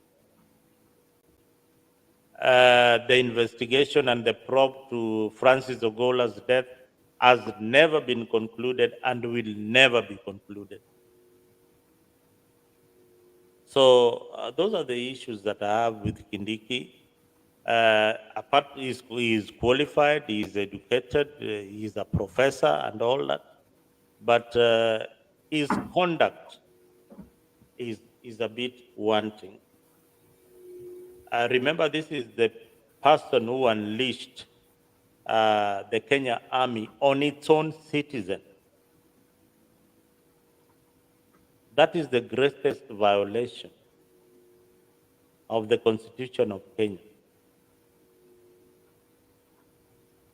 So if I was to vote, I will not vote for him on those grounds. There are many, and you've heard them. Until the day we'll produce the bodies of those people who are missing, and until the killer squad that they have employed to kill those who don't agree with them is brought to book, I will not agree with his appointment as the Deputy President of the Republic of Kenya. He does not add any value.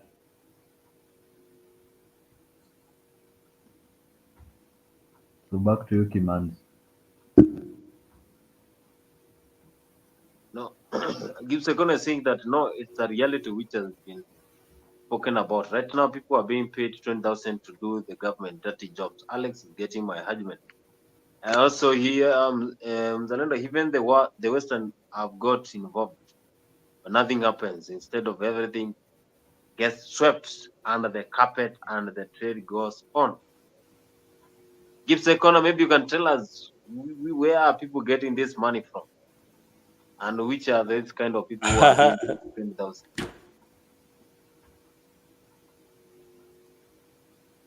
What are you saying? Zalendo, have you changed from liking your boss Ruto? That is what Gibbs Economy is saying. I have said this before, that I personally campaigned for Ruto, using all possible means to ensure that he gets into power. We did that passionately because we hoped that he was going to bring change in this country. But only a fool does not change his mind. I changed my mind once I realized that some of his policies that he had promised the people of Kenya, he did not follow them up. And the worst part of it, I could wait for another year or two for him to implement one or two policies and still support him. But one thing I can't go on pretending to not talk about is the killing of young people. That was the end. That was the end of my support for William Ruto. When these young innocent university students went missing, when they were killed, when they were abducted from their homes, tortured to submission.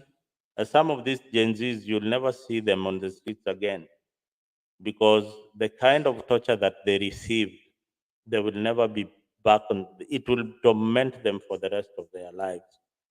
So the political appointments that he did not merit and did not look like the diversity of Kenya.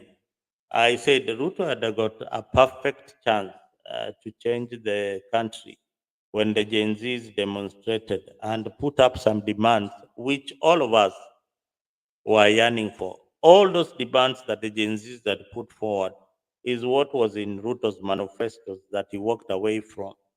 So his handling of all these issues, plus his handling of the opposition, trying to bring opposition into government and calling it the government of national unity. That is conmanship of the highest order. He is the one who promised that he will make sure that he has a very strong opposition. But look at what he has done. He has gone back and killed the same opposition by bringing Raila Odinga on board.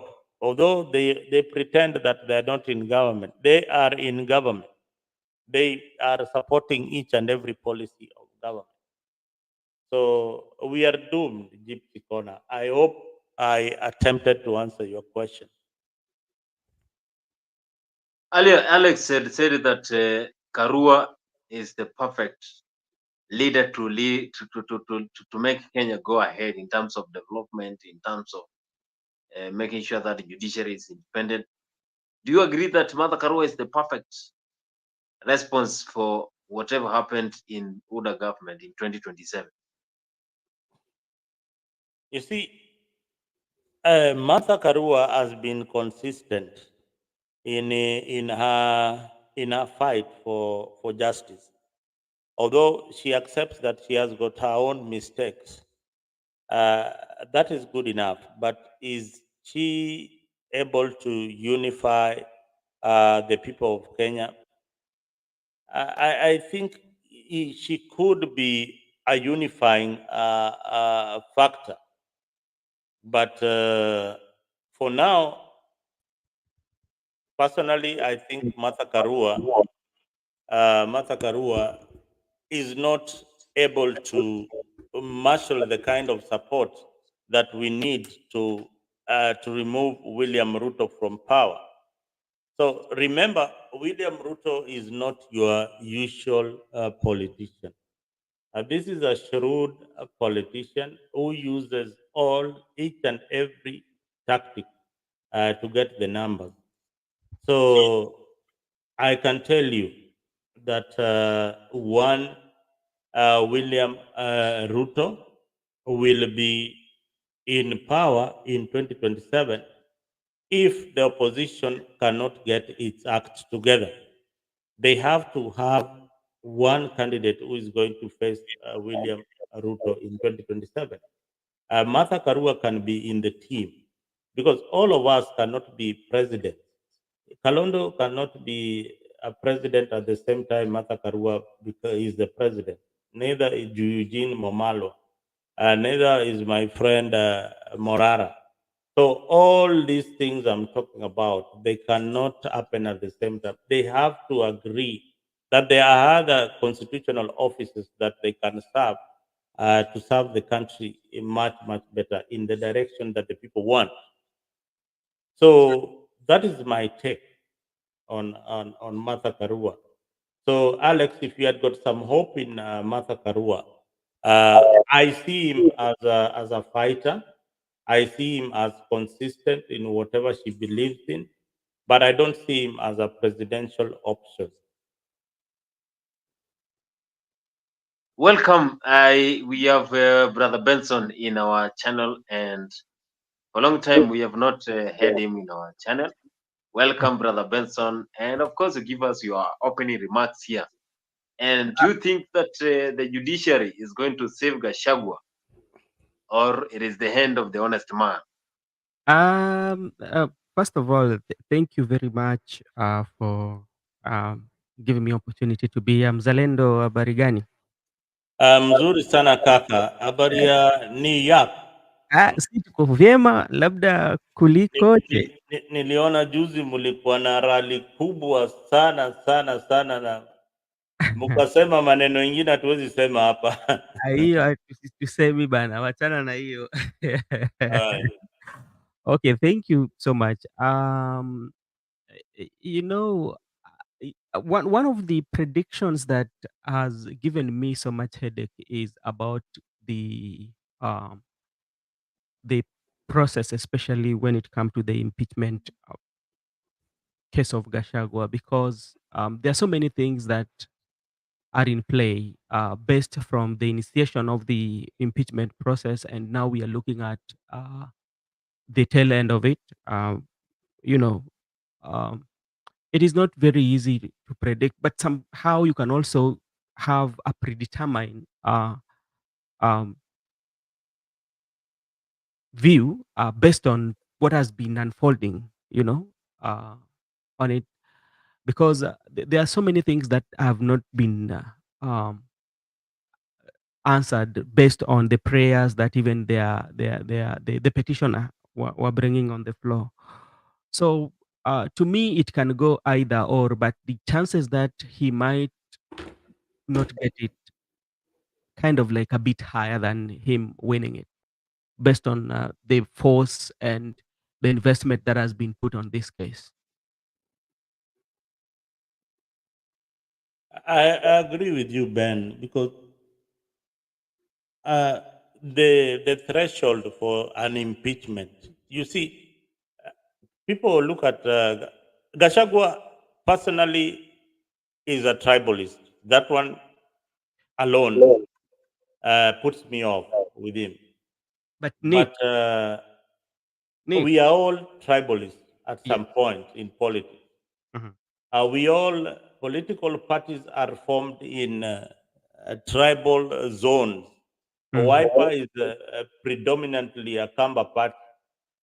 When you go to ODM, is predominantly Luo party. When you go to this other Ford Kenya, is predominantly a Luya party. You will not say that Ford Kenya is a Kikuyu party. It's a Luya party. Yeah. And many other political movements.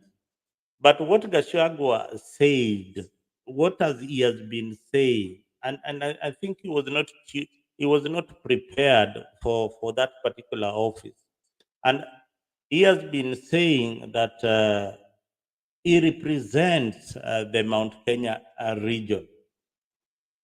That statement is factual. It is a fact that he represents Mount Kenya region. But he has an office of the deputy president, an equivalent of the presidency. So it is like Ruto saying, I represent the people of Rift Valley. These are the people that I will work for. Yeah. I have to look for their interests. They are my people. That statement is a fact. But is it presidential? No. It negates each and every article of our constitution.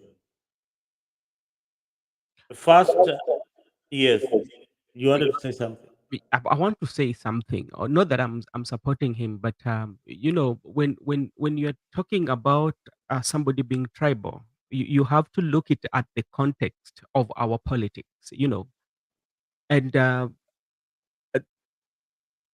and uh, what I want you to look at the politics of exclusion and the politics of ethnicity, you know.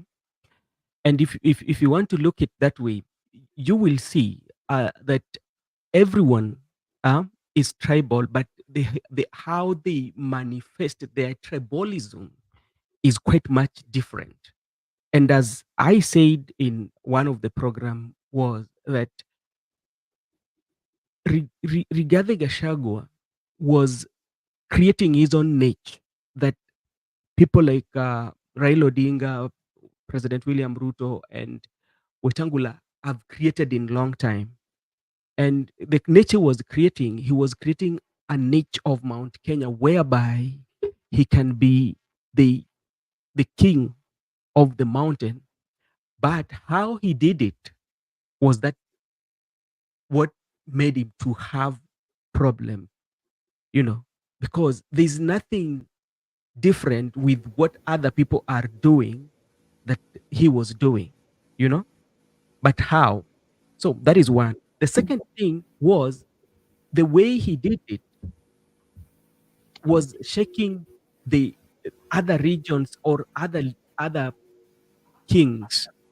Yeah, because look at on how the politics is. Despite the fact that all these people are kings, but they have their limitation, the limit at how they can attack. Yeah, but he went overboard, and that one was kind of touching on the fabric that holds the brother or the brotherism in the circle of politics. So, but in entirety or in everything or in if you look at it, all of them are the same. None of them is presidential. Yeah, because if you want to say none of them are presidential, there are also some other things that all these leaders have mentioned that does not befit them in the political arena. Yeah, so that's what I think.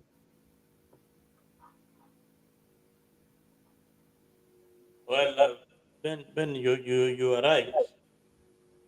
You are right.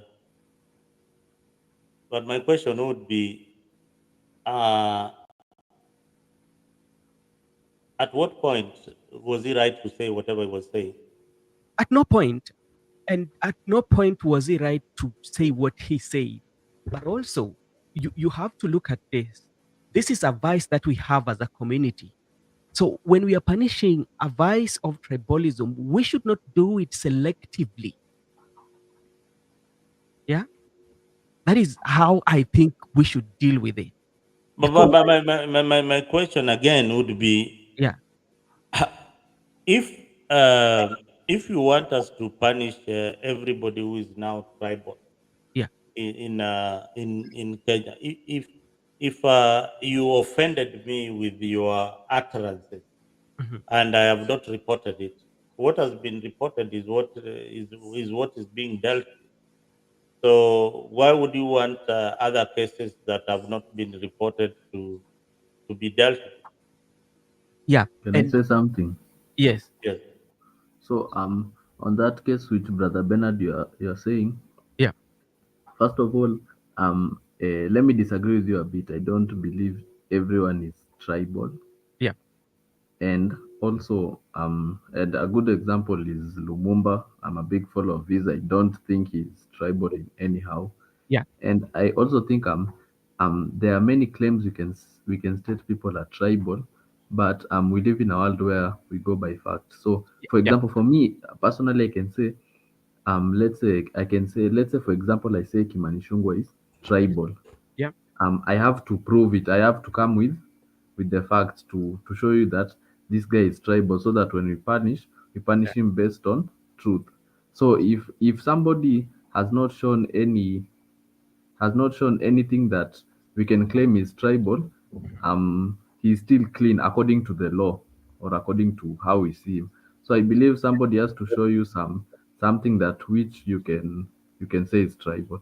For example, with the president, we can say in his government, if you look at the farms, the institute, I've been to a couple, you yeah, find most of the leaders are from his ethnic community. yes, So I'd be true to say he's tribal. Correct me if I'm wrong. yeah. You're true. That's true. Yes. So I have to go by that fact. If it wasn't that way, I wouldn't come and say the president is tribal. Okay, and I agree with you, especially when you quote a PLO, and everybody loves PLO. I don't think he's tribal.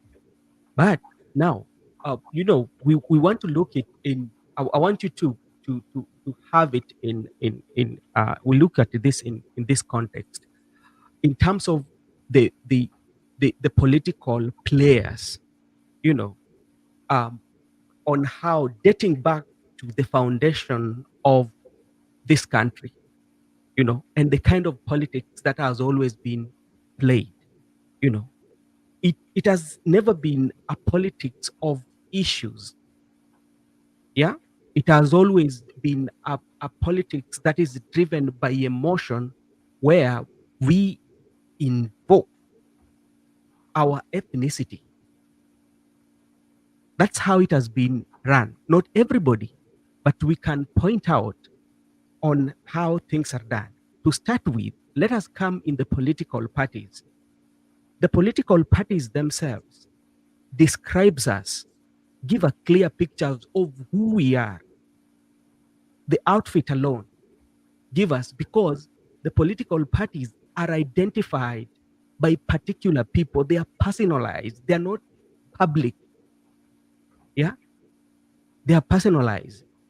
Where to an extent whereby you cannot have uh, uh, an opinion and you have different opinion and you will go scot-free.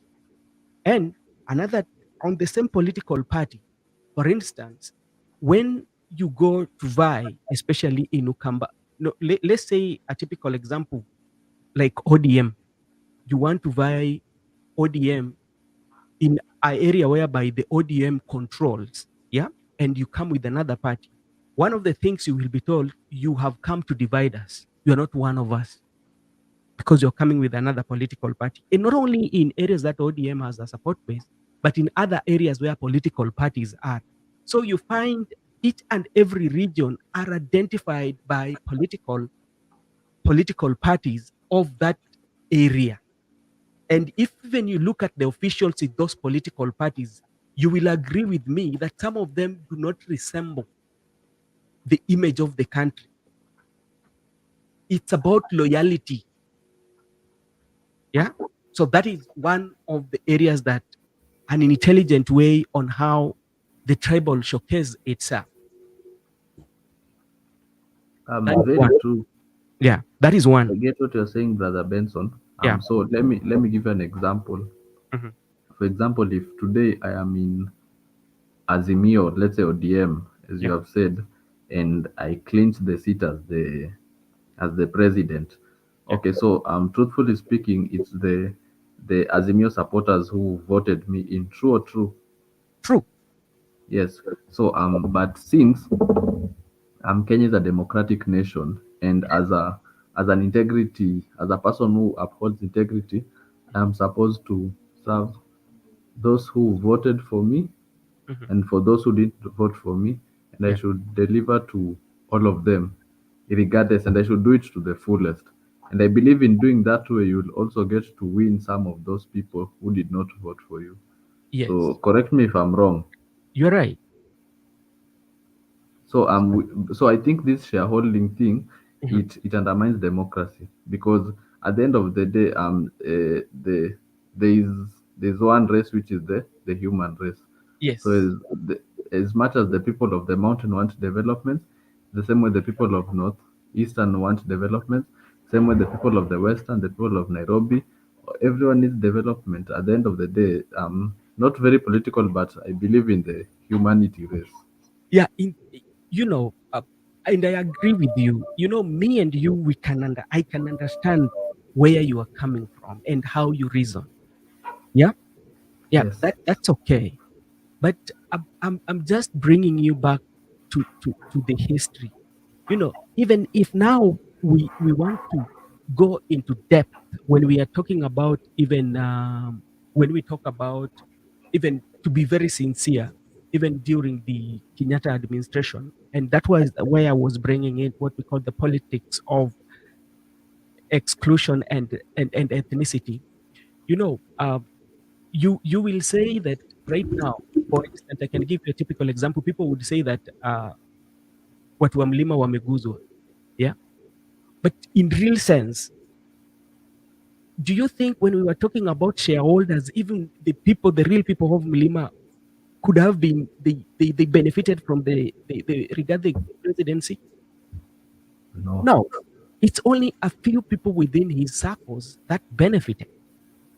True. Yeah. True.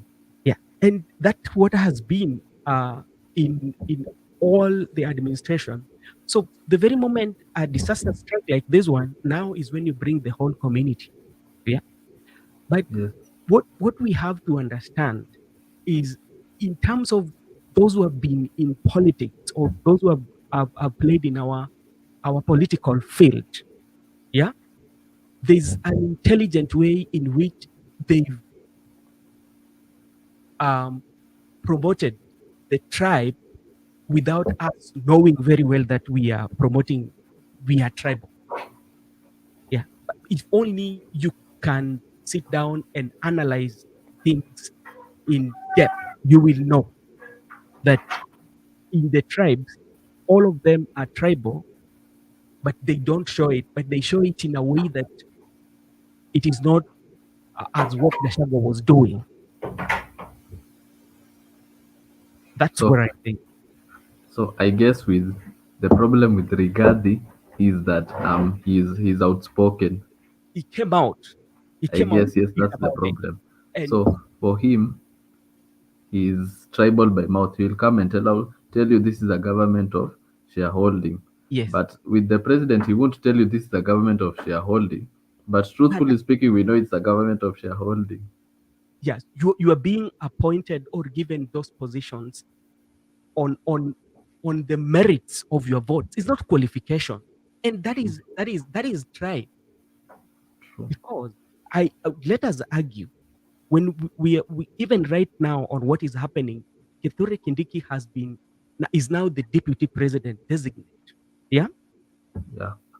Now, if we say now we are curing the tribal card in the country, do we go and look at Ogiek family? There are people who are learned there who can qualify to be the deputy president designate, right? There are people. So because it is something that involves Kenya, why could they go for them? Yeah, to be the deputy president. That is one. If you talked about Martha Karua here, and I want to bring you when Azimio coalition was being formed, or Azimio were coming together. They knew that the ideology and the stand of Martha Karua does not go hand in hand with the one for Raila Odinga. But she was given the deputy or the running mate. What was the first qualification for that? Yet we know our ideology and our values in terms of politics, we do not share anything in common. But because one of the things that qualifies that, if you're looking in keen into politics, was about tribe. You're not going to bring 100%, but we just only want 20.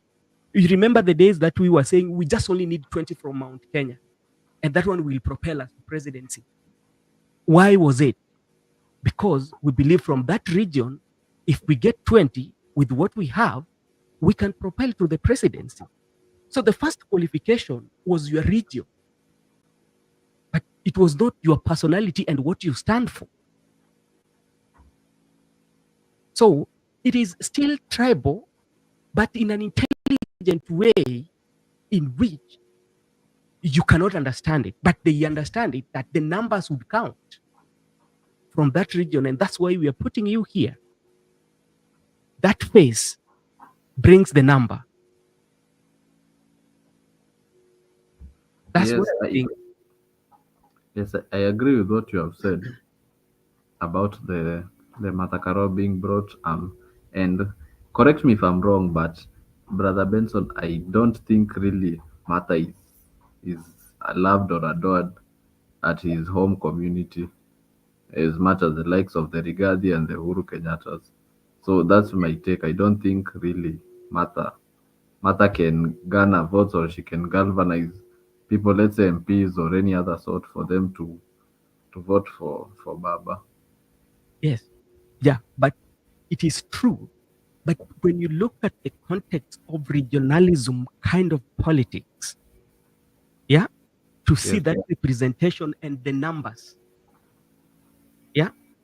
Let's take for example, we had Sabina Chege was among those who were supposed to be the running mate, yeah, but due to experience, yeah, she was kicked out. Martha was so much experience, and even the deputy, His Excellency Kalonzo Musyoka and Martha Karua, we have history with Kalonzo Musyoka, who has come and given Baba 100%.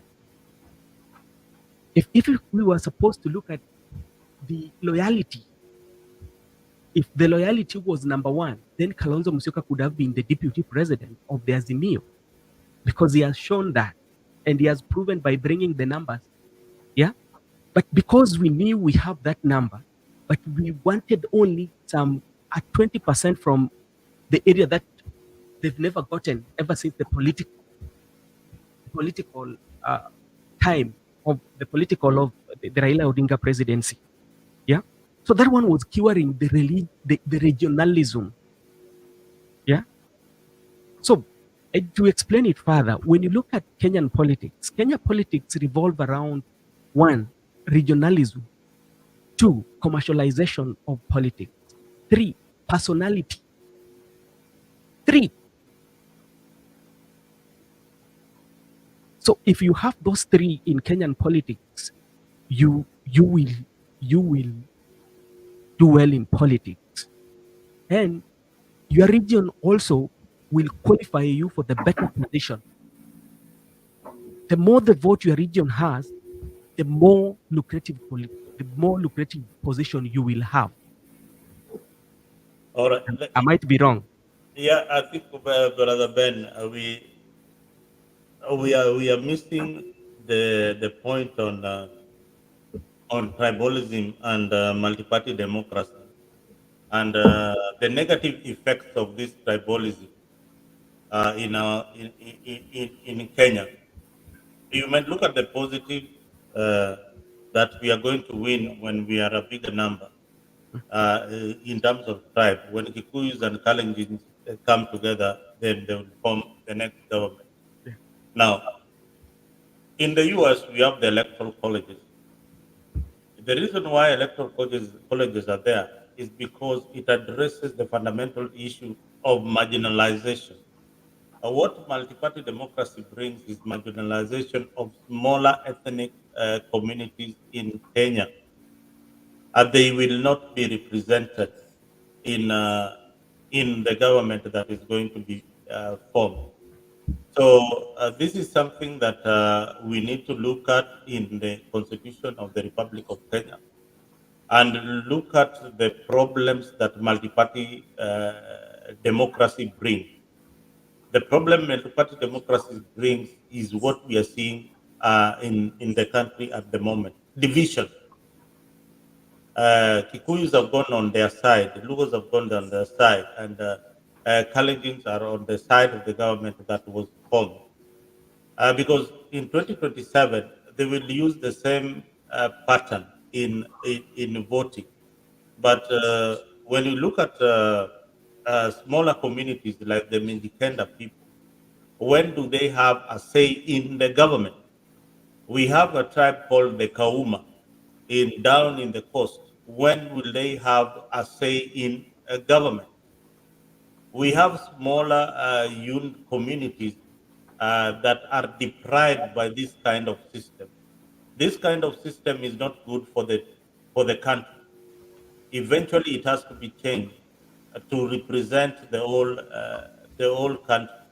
Why in the U.S. Small states have got electoral colleges?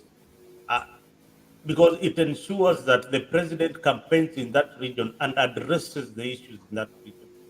If you don't get their vote, if you don't win in that particular region, you don't get their vote, and you lose in that particular way. So that is why great democracies like the ones we have in the U.S. started with multi-party democracy, and then they realize the potential problems of division and ethnicity, the way we are seeing right now. That is exactly what is happening. So if you look at if America was like Kenya, multi-party democracy, tell me what would be happening at the moment. Tell me the kind of division that would be there. If it was a multi-party democracy where we look at numbers, the white people, the black people voting together, regardless. So that is already ethnicity. So if an ethnic bloc that is the minority, the Hispanics will never have had a chance to be in leadership. So we need to revisit that issue of multi-party democracy and how we elect our president. Multipartyism is okay, but when it comes to the election of presidents, it is unfair to the small ethnic groups in Kenya. Can I rebuttal that? Yes, you can. So when you talk about multi-party democracy, this came to our country in 1992. Yeah, it was very good idea, and I believe in it. But what you are forgetting, Mzalendo, is the political class are the people the ones who have made us believe that when it comes to multi-party democracy, we go back to our tribes, whereby parties are formed in the basis of where we come from, you know? And anytime, if you look at the history of this country, anytime something good wants to happen, um, especially like when multi-party democracy came, remember what happened with IPPD? What was it all about?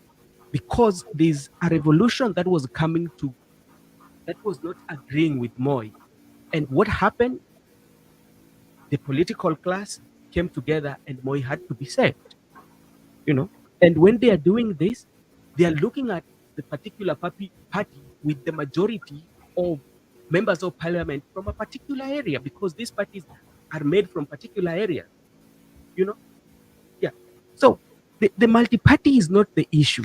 The issue that is ailing us until today and will still continue to ail us is the kind of leadership that we have and the kind of politics we play. We are not very genuine in our politics. The other time I was talking about the politics of incentive versus the legislative role or accountability or the powers that have been given to you by constitution that you should practice, but because there's an incentive which is called corruption in any process that should be of legislative overrides, where the way you should be thinking is manipulated by you given something to think otherwise. That is leadership. Is that leadership or manipulation? It's manipulation because you're a leader who cannot stand stand with what the constitution say, because you think, if I come to you and I tell you I want you to think this way, and if I'm trying to object this the way you want me to think, okay, I have something for you so that you can show me this. How many times have we had the MP saying that they were given money? How many times have we had the MP say that we were told like this? Yeah, yeah. You see, that is we in the other show we were learning about the political keys of power, and thank you. You brought it back again.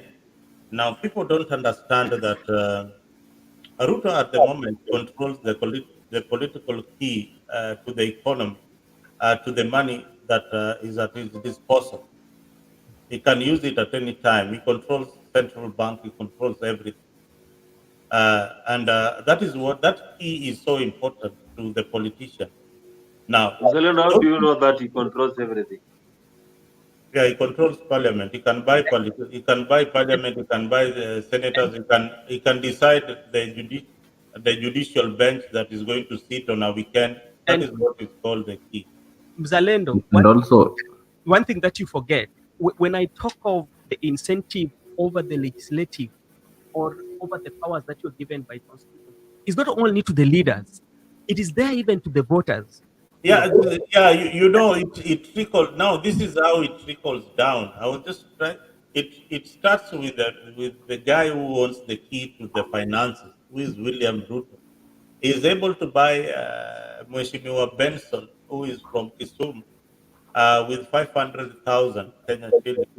500,000 Kenya shillings. When Benson goes to Kondele, he becomes the king to the impoverished loyalist supporters in Kondele, who, when they see Benson over the weekend coming from a serious debate in parliament, which was not even serious, they see him as the king.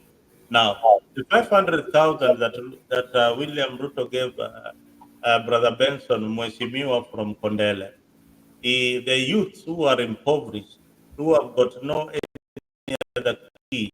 It's called now Benson has got another key that he controls the poor who are at his mercy. Yeah, Jatelo amefika. So Jatelo amefika, he becomes now another king in the rural village. So that key is so important. Once Ben loses this key, the only threat to this key is somebody who has got a similar key. That is the only time you'll become a threat in the constituency. That is why when you go back in your village, when you're coming with a new Prado, you already been told which seat are you going for, all right? Mr. So Lenda, you. those are the keys that are affecting our leadership in Kenya. Yeah. And once you realize how significant and important these keys are, is when the electorate who have no civic education and are impoverished to remain the way they are will never have good leadership representation in both houses, the Senate and Parliament. Yeah. Let me leave you because I just finished the show, then I came here, so I'm rushing somewhere. Thank you, Ben. Thank you. It has been Alex, okay, guys,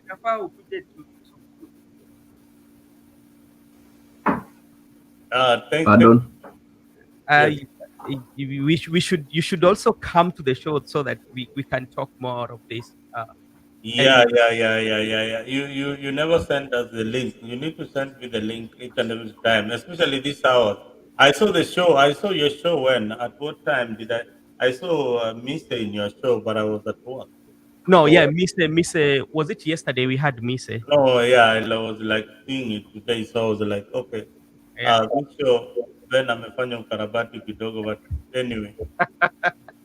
Oh, okay, asante sana. Kapa Friday utakuwa, I will be joining you.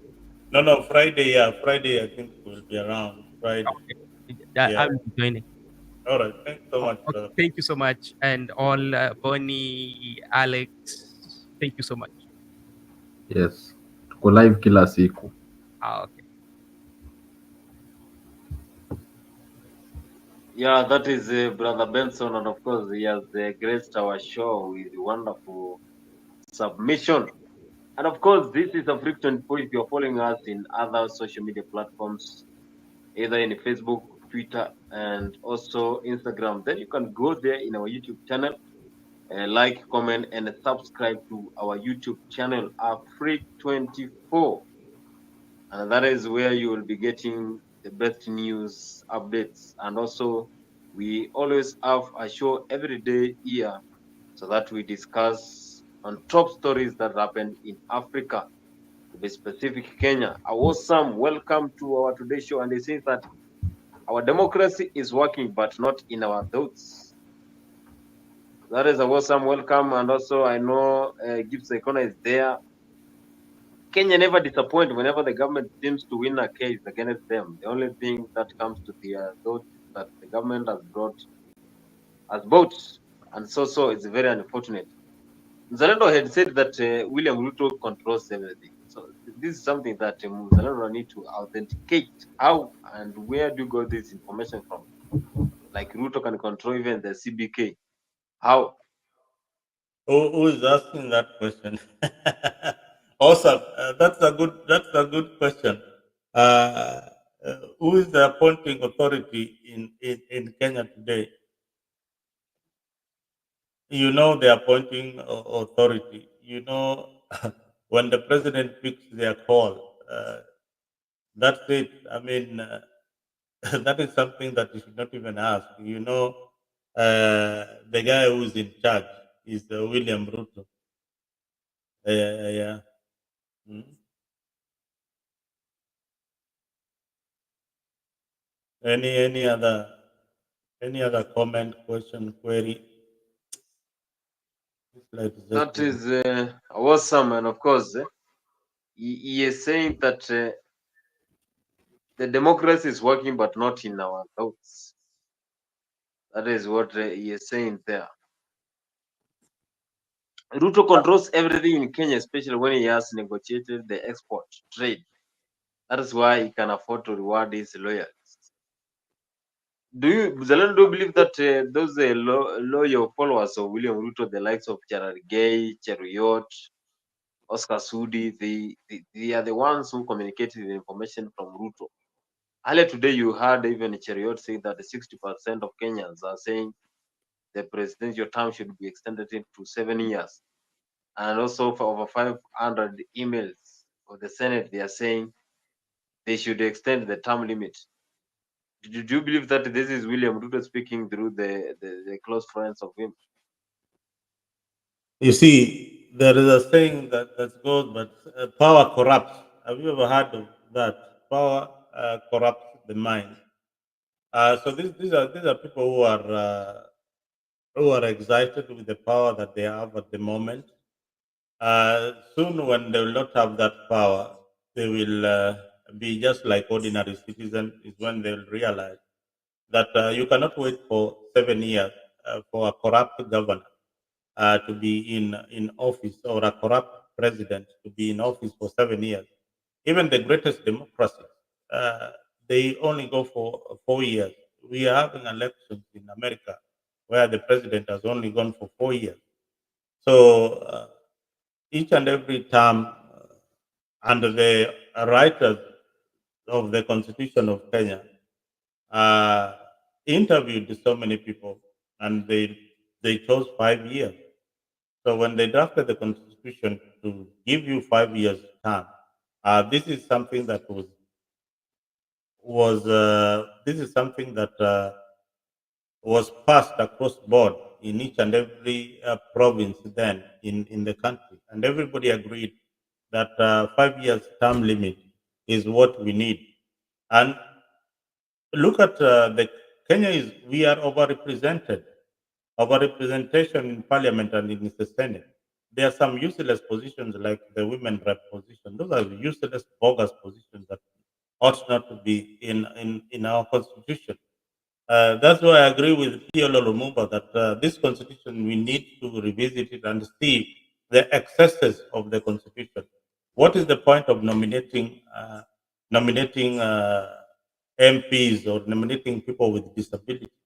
Yet they go through the same curriculum. They can also vie. This is a discrimination. It is a discrimination. Let people vie, contest for this position, and they win them, and they become the leader. Legislatively, they can be represented because we have got so many bodies in that.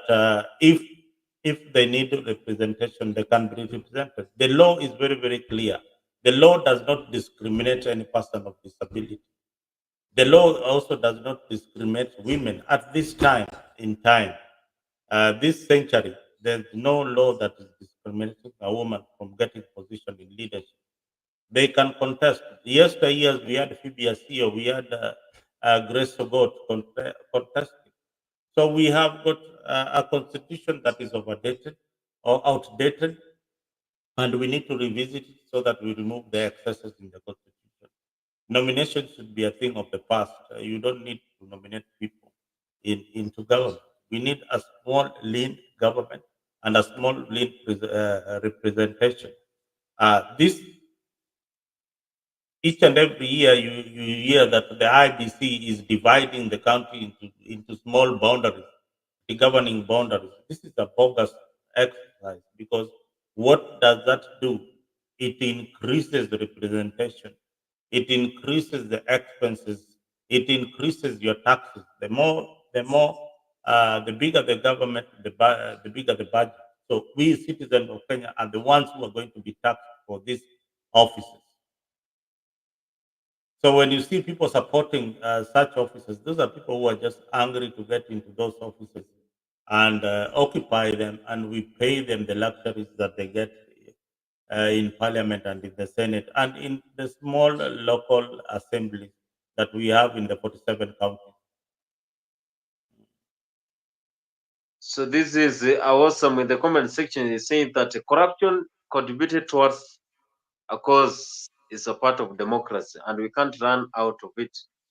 So let's accept it, but we need a government which works for people and not against its own people. the people should accept to pay more in taxes than expecting miracles. That is, Awesome is saying that the people should pay more tax. There is We have no. been paying tax for a long See, time. look We at have even moved from NHF to SHA. look at what how this kind of argument is selected. Osam is saying which government goes to election and says that we are going to tax the citizens more. Which government?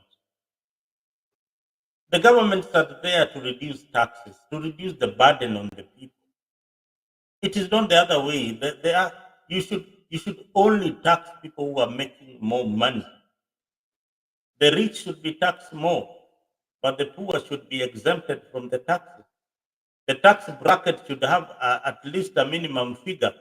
Kibaki used to do it. If you earn less than 10,000, 15,000, 20,000 Kenya shillings, you should not be taxed at all at all. That is how we equalize society. You cannot have a government that is taxing everything. Hata kuku wanatax. Ng'ombe huko shago ulisikia litangulini ng'ombe ikakuwa tax. Unalipia ushuru ng'ombe. Na unahesabiwa hizo mang'ombe zako. What kind of nonsense is that? We should know where the boundary lies. We should really know where the boundary lies. So taxing is not something that I advocate for. Taxes are good because we end up paying the debt that we owe. And again, for service delivery, taxes are also very, very good. But overtaxing is not what we need at this particular time. I see Osam is saying in the comment section, Kibaki overtaxed us, but at the end of his term, we were all over the place praising him as the best president we've ever had. Kibaki, what? So Kibaki overtaxed each and every Kenyan. Eh? What were? Maybe I would ask Awesome, what kind of taxes did Kibaki ensure, and did the people of Kenya complain?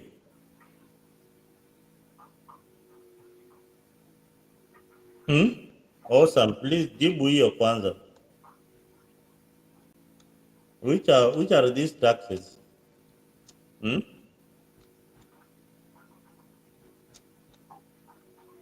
Our moderators left. So Mzalendo, we have spoken about tribalism with Brother Benson. We have tried to break it down, but have we really come up with a solution going forward? What's the solution to it? Because it seems like it's deeply rooted in us from the day we got independence. You know, I wanted to, before you move to, just hold on a bit.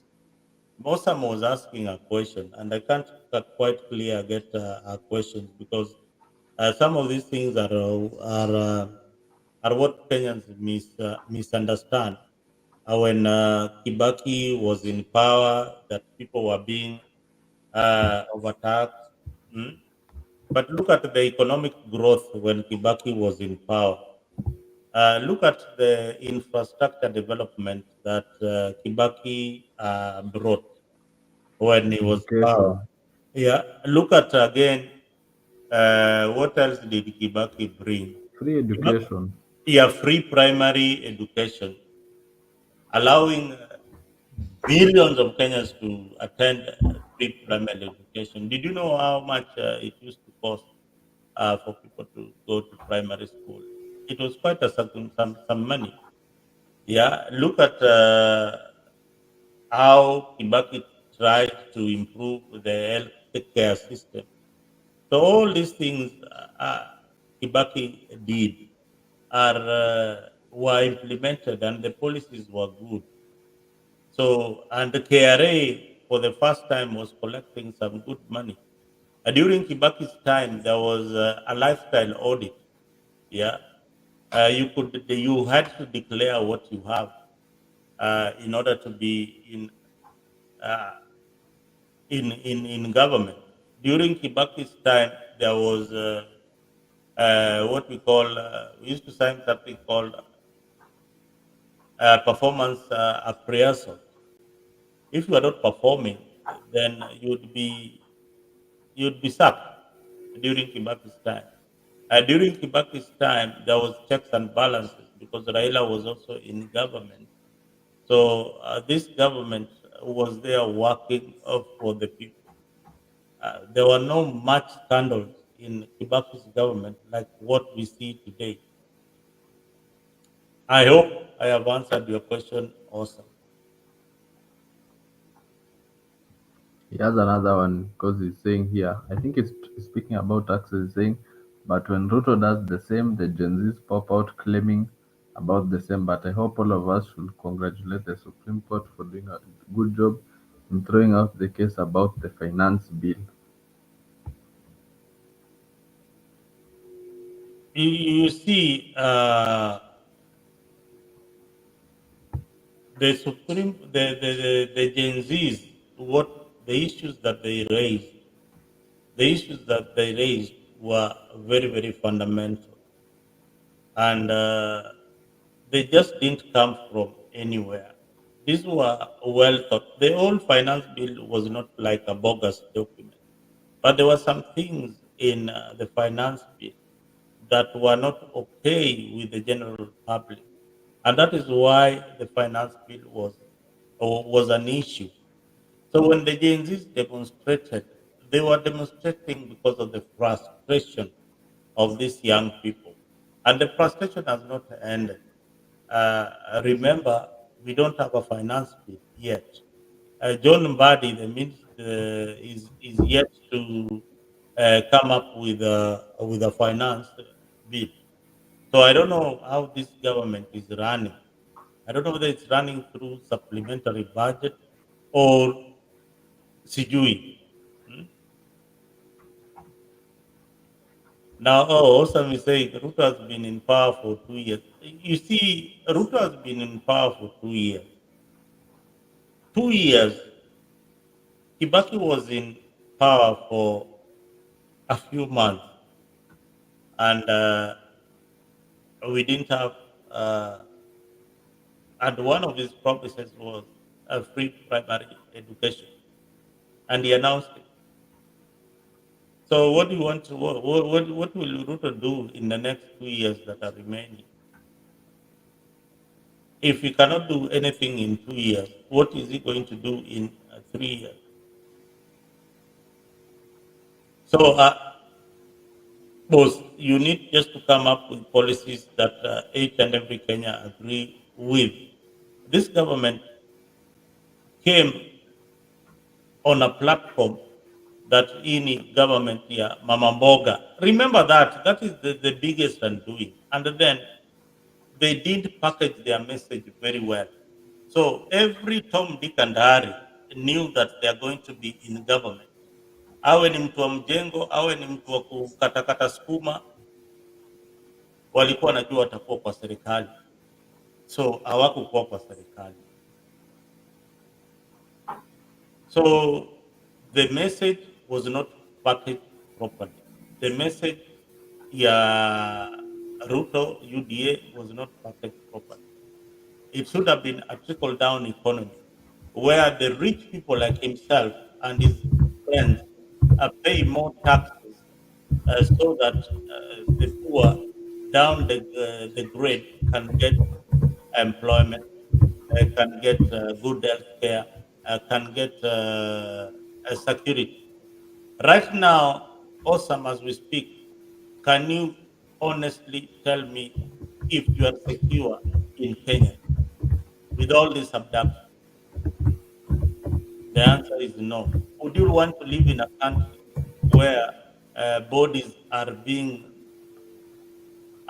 found in rivers and their eyes being plucked out, their genitals removed? I mean, what country is that? and yet there is a parliament that does not even talk about it. Bwana, tunacheza hii, tuko na mchezo bwana. Hii hakuna kitu utaniambia hapo sasa. Hii ni mchezo tuko nayo. Yes, Aleki, sema wewe ndio moderator. Yes, I was saying we did not finish the issue to do with the tribalism. We broke it down, but we did not come up with the solutions going forward. Now you want that is it's a very difficult question, but I will attempt to answer it because I'm one of those people who don't believe that tribalism is a way to go. That is why in most electoral circles, I tend to look at a candidate who is going to bring value to my vote rather than playing my tribal card. Now, the very educated in Kenya, people who have gone through college, who have gone through the university, the working class, through the system, are not involved in politics. That is the biggest disconnect. Now, these are the people who, if you go back in society, people look up to them. They are not informing the masses of what to do when it comes to election. They are either waiting to join politics using the same tribal card, or they are not interested at all. A few percentage is not interested in the politics of the day, but a large number of them are interested in the politics, but they want to use the tribal card so that they can gain power. I told you, Alex, that today, a long time ago, in my village, a doctor was very much respected. And you could count how many doctors and engineers are in the village. And they would be people who are highly respected. And today, you meet them in Changa dens in my village. They are no longer the voice in society. They are not offering any solution, be it in regards to what they have learned in college and their practice. They would rather go abroad and practice their profession in Europe other than bringing it back to the village. If they brought that back to the villagers would have been more informed that education is important and you can also give back in society by providing medical care other than just being a politician. That is the missing link in Kenyan politics. Uh, Politics has become the most lucrative position.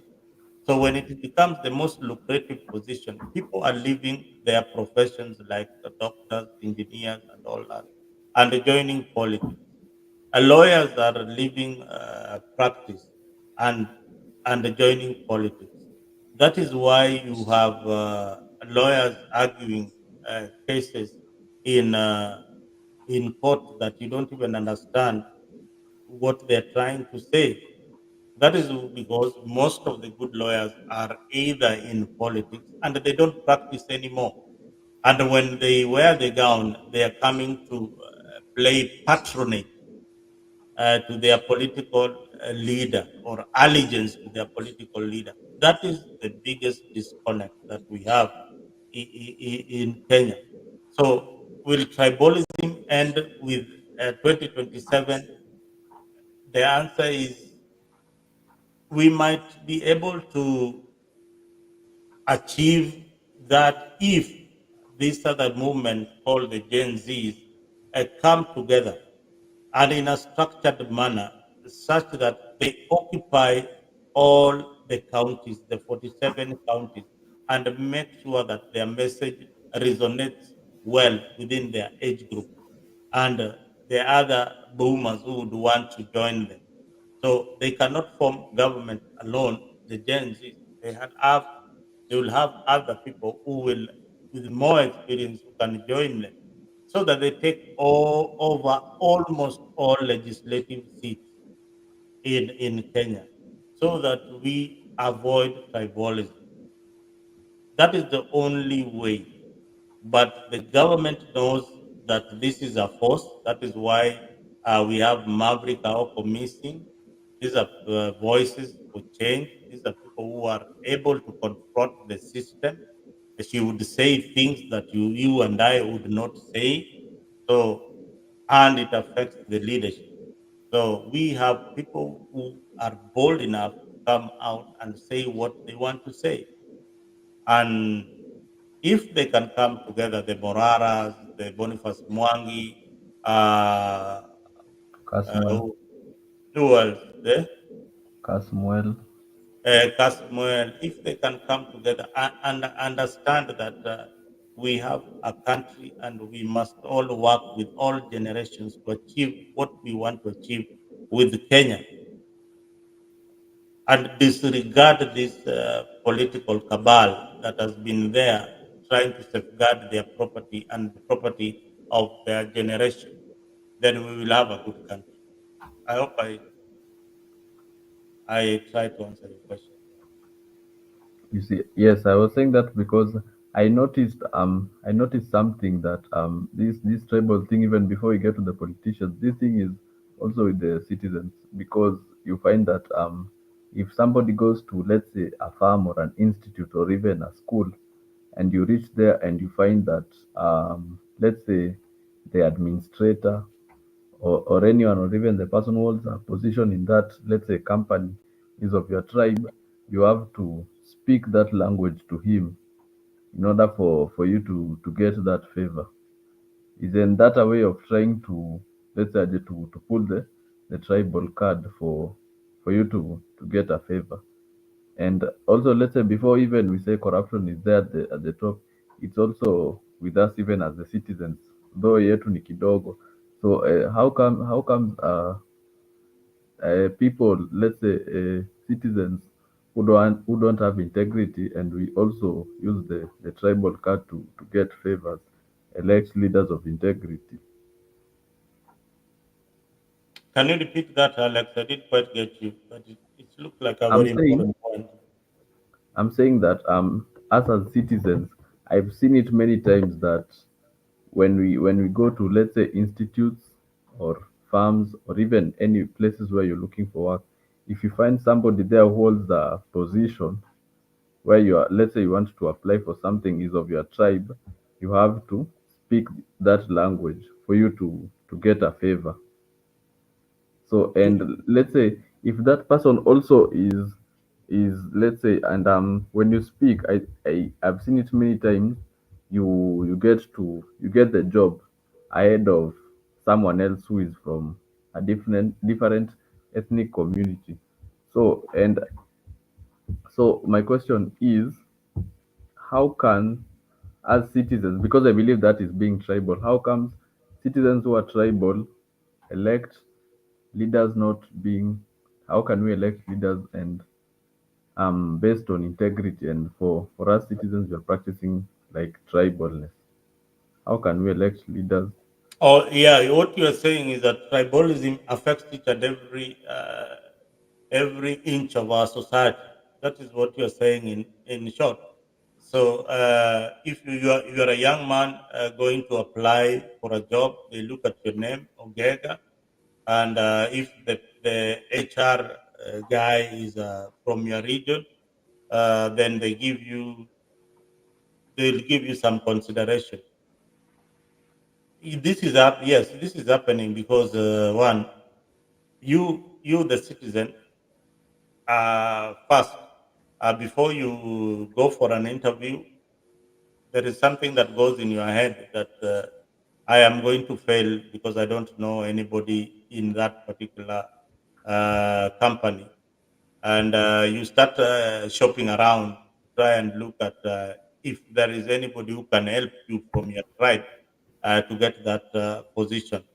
Meaning, one, it negates your qualifications for that position, and now you are looking for a tribesman to help you get that that job, although you know you are qualified, but you know that the society is so harsh, it will judge you by tribe and it will not look at your credential. That is what we are trying to change, Alex. That is why those young people are on the streets demonstrating. That is why you are here on Africa trying to educate people on what the best practices. I know we all have bad manners. We are all bad mannered, and I know each and every Kenyan is waiting for their day to be corrupt or corruptible. But there are few who have got a cautious, and the cautious tells them, "I am doing the wrong thing." Now, I can give you an example of many people I know. Some are even my children. Uh, when they are going to go apply for a job, and mimi na hiyo Kenya yangu na hiyo ujinga yote niko nayo, I reason the same way and ask them, how can I help? Or do you know someone? But the answer is always no. I am going with my qualification, and I believe I'm going to get the job. And believe you me, many times they get those positions, not because they have canvassed for the position, but because they are qualified for the position. And perhaps they are not the only, they are the only candidate who are not canvassing for the position. So I tell you to believe in yourself, believe in what you do, and if you're good in what you do, there are some positions that organizations cannot risk. Uh, there are positions in Kenya that you cannot employ because of tribe. You have to look at the qualifications of the person. Like a position for a surgeon, you have to be somebody who is qualified. You have to be in all those bodies that doctors are supposed to be in order for you to qualify for that position. Uh, to be an engineer, even to lecture in a college, you have to be in the board. So there are some positions that you cannot really canvass. And if you see people going to the extent of canvassing, is when you now have the bad roads that you see in Kenya. I will have people dying in the hands of quacks. I am not saying that Kenyans have not uh, fanya ile ukora yao ya kawaida, wamekuwa wakifanya, but hizi ni vitu zile zinafanyika katika hiyo nchi yetu, and we need to change them, and we change them through a conversation and through action. Through action, everybody who is shouting that Kenya is very Ruto is corrupt, Ruto is corrupt. Ukiuliza tu mtu mmoja kila saa unaimba Ruto ni corrupt, lakini ukisimamishwa na askari, wewe ndio mtu wa kwanza kutoa pesa. Unaona? Exactly. Wewe ndio mtu wa kwanza kutoa pesa, lakini huwezi angalia ni system gani tunaweza tumia ndio hao makarao wasitunyanyase, tusitoe hii uongo. Do we make those fines cheaper such that unaweza zilipia through M-Pesa? Imagine a situation whereby tunajua makarao usimama kwa barabara throughout. Traffic police anakusimamisha, gari yako iko na hii na hii, niambie iko na makosa gani? This is the offense, iko wapi? Ndio hii umefanya, ndio hii. What is the penalty? The penalty is something like 1,000 bob, 500 shillings or 250.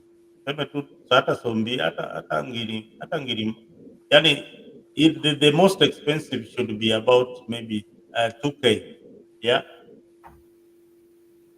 Let me tell you, the government will raise a lot of revenue through that, and you can pay it to avoid case kotini. You go to the website. I'm telling you what is happening in the modern society. To avoid a wastage of your time and nini, nakwambia hey, uko na option, unaweza lipa hii pesa kwa website yetu. Unaenda unalipa hiyo pesa website yenyu na ni fine ya sotano. Huyu karao alikuwa nakuitisha maybe 1,000 for 4, alikuwa nakuitisha hiyo sotano. So you rather pay that sotano for your website, or you rather pay that 200 shillings. They will be generating a lot of money through things like that. But does the government want to do that? No. Haitaki kufanya hivyo. Haitaki kufanya hivyo. And kwa nini haitaki kufanya hivyo? Because the corruption is another key that the government uses to control them. Unataka kuniambia President William Ruto ajui ama Kindiki ajui kuna mapolisi usimama kwa barabara wakichukua ongo? Anajua. Wamefanya nini kustop hiyo? Nothing. Nothing. Tutaenda another elections cycle na hakuna kitu watafanya. So hizi vitu wanawacha zifanyike kwa sababu hizi vitu zinawasaidia pia kukua in power na kukua in check. Kama makarau wako satisfied, yeye akienda job atapata kapesa kake. Wewe unataka aende demonstration akienda demonstration anakuchapa rungu ya kichwa, hata unaenda kukufa. Yeah, he has got nothing to lose. Kesho ataenda kwa barabara achukue do. Unaona? So I see here Osam and Gypsy on the comment section wanasema Kenyans should pay more taxes and stop expecting miracles to happen without paying for it. So you only pay more taxes when you are earning. Unalipa taxes na hakuna kazi. What kind of argument is that? You only pay more taxes if you are earning. If you can't, a farmer back in the village ule ako na kuku zake na unataka kumpatia ushuru, he does not have any income. He does not have any income. You only pay taxes if you are within the income bracket. So why do you have to pay high taxes, yet the cost of living is also very, very high? The cost of fuel is due. The cost of housing is due. The cost of medication is due. So awesome, that kind of argument cannot work, please. You don't pay high taxes. You want to overtax your citizens, yet majority of them are not employed. Majority of them, you're looking for them jobs in Qatar and in Dubai. Majority of them, people who are learned, you're looking for them jobs elsewhere. Instead of going to those countries and telling them, hey, look here, man, I've got cheap labor, come and open this company in my country. I'll give you incentives, tax incentives. Come, you set it up in the first 5 years, 10 years, you will not be paying anything. But come and set up this factory in Kenya. Instead of having my people come to your country, when you set up this factory, you will pay good taxes. There'll be some good jobs for the locals. So right now, the kind of jobs that we are attracting, we are being told to apply for, ni kazi za cleaners. Jamaa ameenda university, amepata masters yake, anaenda kufagia barabara huko Qatar. Unatuambia nini? Unatuambia nini? Because there is a government that cannot work for the people. It is sad. It is sad, and we cannot encourage that. I used to support this government, but when it's doing the wrong thing, hapo tunawachana kidogo, because umefanya makosa na unazidi kufanya makosa.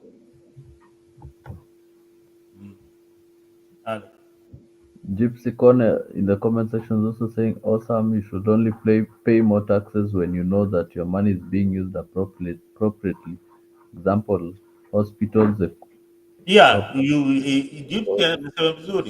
why would you pay more taxes to an individual who is going to steal those taxes, na wanakula hizo pesa na unaziona. So hii story Alex is not really working well. So hii nchi tumefika mahali that we need to be very, very careful on those we are going to elect in 2027, because it seems that the political class is what determines what you and me are going to be, the politics. So lazima tuchague watu wako na akili mzuri, watu wanaangalia nchi yao, na watu wako na uzalendo. Naona Sam anasema hapa, mzalendo, when making your arguments, please make sure you don't create more questions. Well, about the housing, let's give Ruto time. The affordable housing is doing great. Wongo. You see, I see this affordable housing. Let's say it's being forced upon the people. For me, to the issue, there's two things that when I said Ruto did a few good things that I needed to implement, one of them was affordable housing. But also, will be with you here. This thing will kick off. Right now, I know of politicians who have taken 6 units. Oscar Sudi said it on air that he's going to buy for his children some units plus this guy, this Nuru guy, a unit. So the listen to these Kenyans out there. When you see the issue of housing, the issue of housing is something that each and every Kenya wants. We want affordable houses. This is one of the very good policies throughout the world.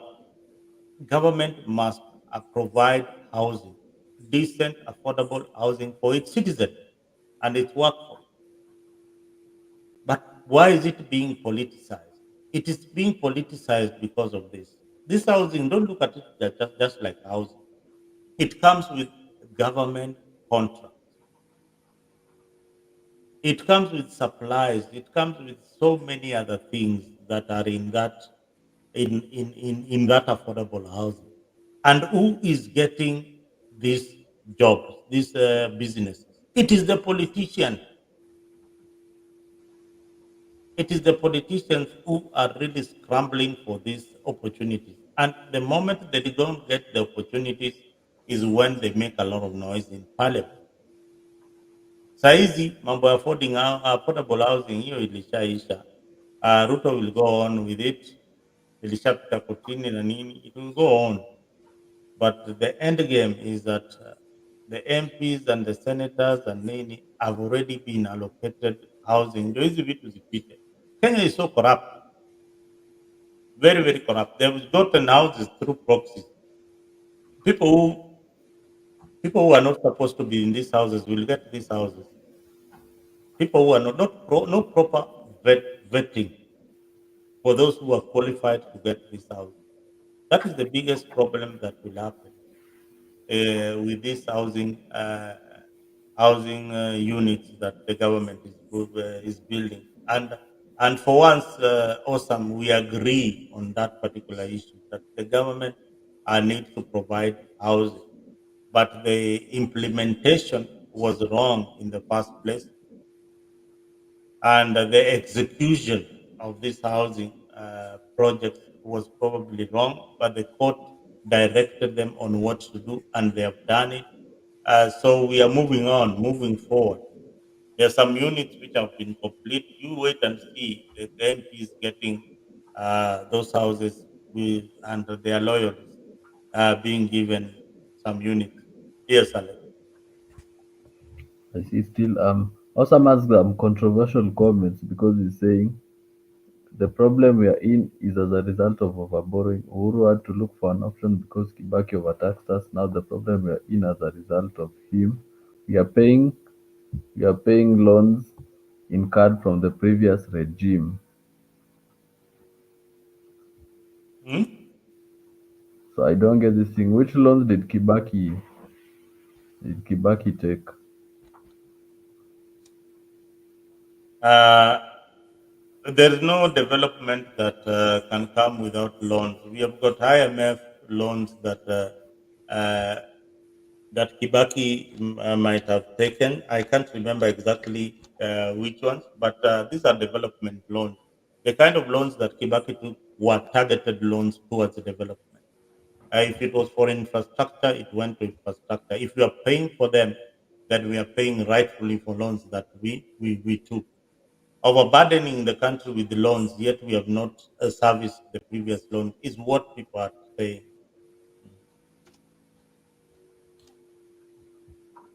Mhm. Alex, I think you've done 4 hours. We need to start winding up the program. If there are no more questions.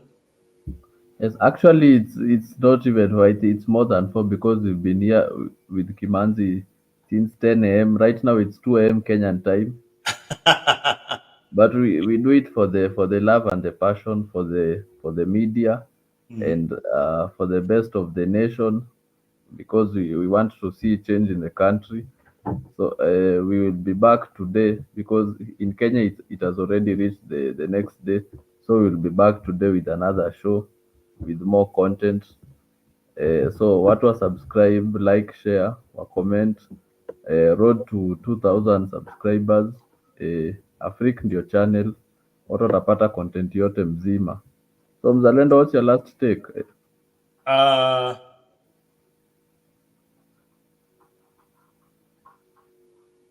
I can see the panelists did not understand me. Uru is the leader who overborrowed because Kibaki overtaxed us and he chose the alternative.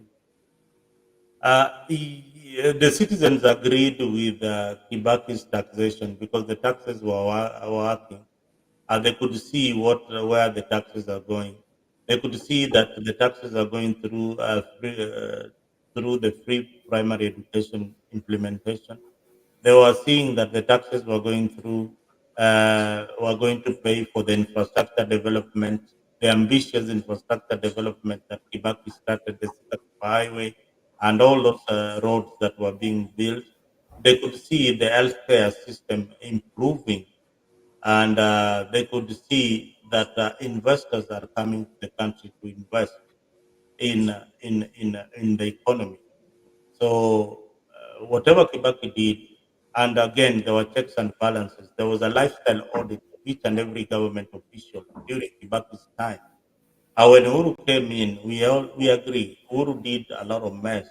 He borrowed. There was a lot of stealing. There was a lot of uh, remember the Pandora boxes, the money that is stashed in offshore account that has never been returned. Those things were all. So the alternative is not to tax Kenyans more. The alternative is to close all those gaps that where we are losing money through corruption. Finya hizo ziba hizo mapengo zile tuko nazo that Kenyans are losing money is when now you can plan on how to tax them more in order to pay loans or in order to bring development, infrastructure development. But without that, if you are not introducing free secondary education and you want Kenyans to pay more, they will not realize what you are trying to implement. If you want to tax them more and there are no industries coming into the into the country, there's nothing much you are injecting in the country. And there is no way that they will agree with your economic policies that are working. What is working in Ruto's government, according to the people who have spoken with, who are economists, they tell me that what they have done is to stabilize the shilling. That one, you give them credit. because the dollar was going up. They have managed to stabilize the economy somehow. The cost of commodity, the cost of fuel is at constant low. That is a credit that Ruto needs to get. And are they doing that? They are not doing that. Instead, they are looking for more power and to sack a tribal, regional deputy president who has got no value. Even akifutwa asipofutwa aleti hata shangwe. Yeah. So as I was saying, Zalendo, as we give our parting shot, to our viewers, we will resume with another show today on Wednesday, 10 p.m. Kenyan time. And so as we leave the studio, Zalendo, what's your last take? My last take is that whoever is holding Maverick Aoko, please release that guy. We cannot have extrajudicial killing in Kenya. We cannot have people being held in in what do we call it? In what? In command? Custody. No, there's a word Biguna uses all the time. I'm trying to incommunicado. Incommunicado. She has not communicated with anybody. Since she was abducted. This is now the 8th day. Here in Africa, we have been trying to push that Maverick Aoko should be released unconditionally. And if she did anything wrong, then she should have a day in court.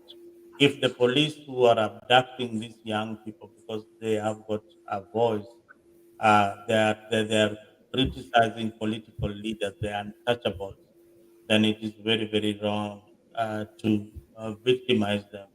Remember, just the other day, the Njagi brothers were released after so many months in custody. This is very, very sad to the family, to our children. So Maverick ought to be released. So Kindiki, even if you want the position of Deputy President of the Republic of Kenya, you cannot account for the bodies that are missing. You cannot account as late as 6 days ago. There are still abductions by the forces of innocent Kenyans who have just voiced, who have just raised concern, who have just if we raise concern on the social platform and you don't agree with it, let somebody have their day in court. Arrest them, charge them, let them pay for the damages that they have done to you and your family.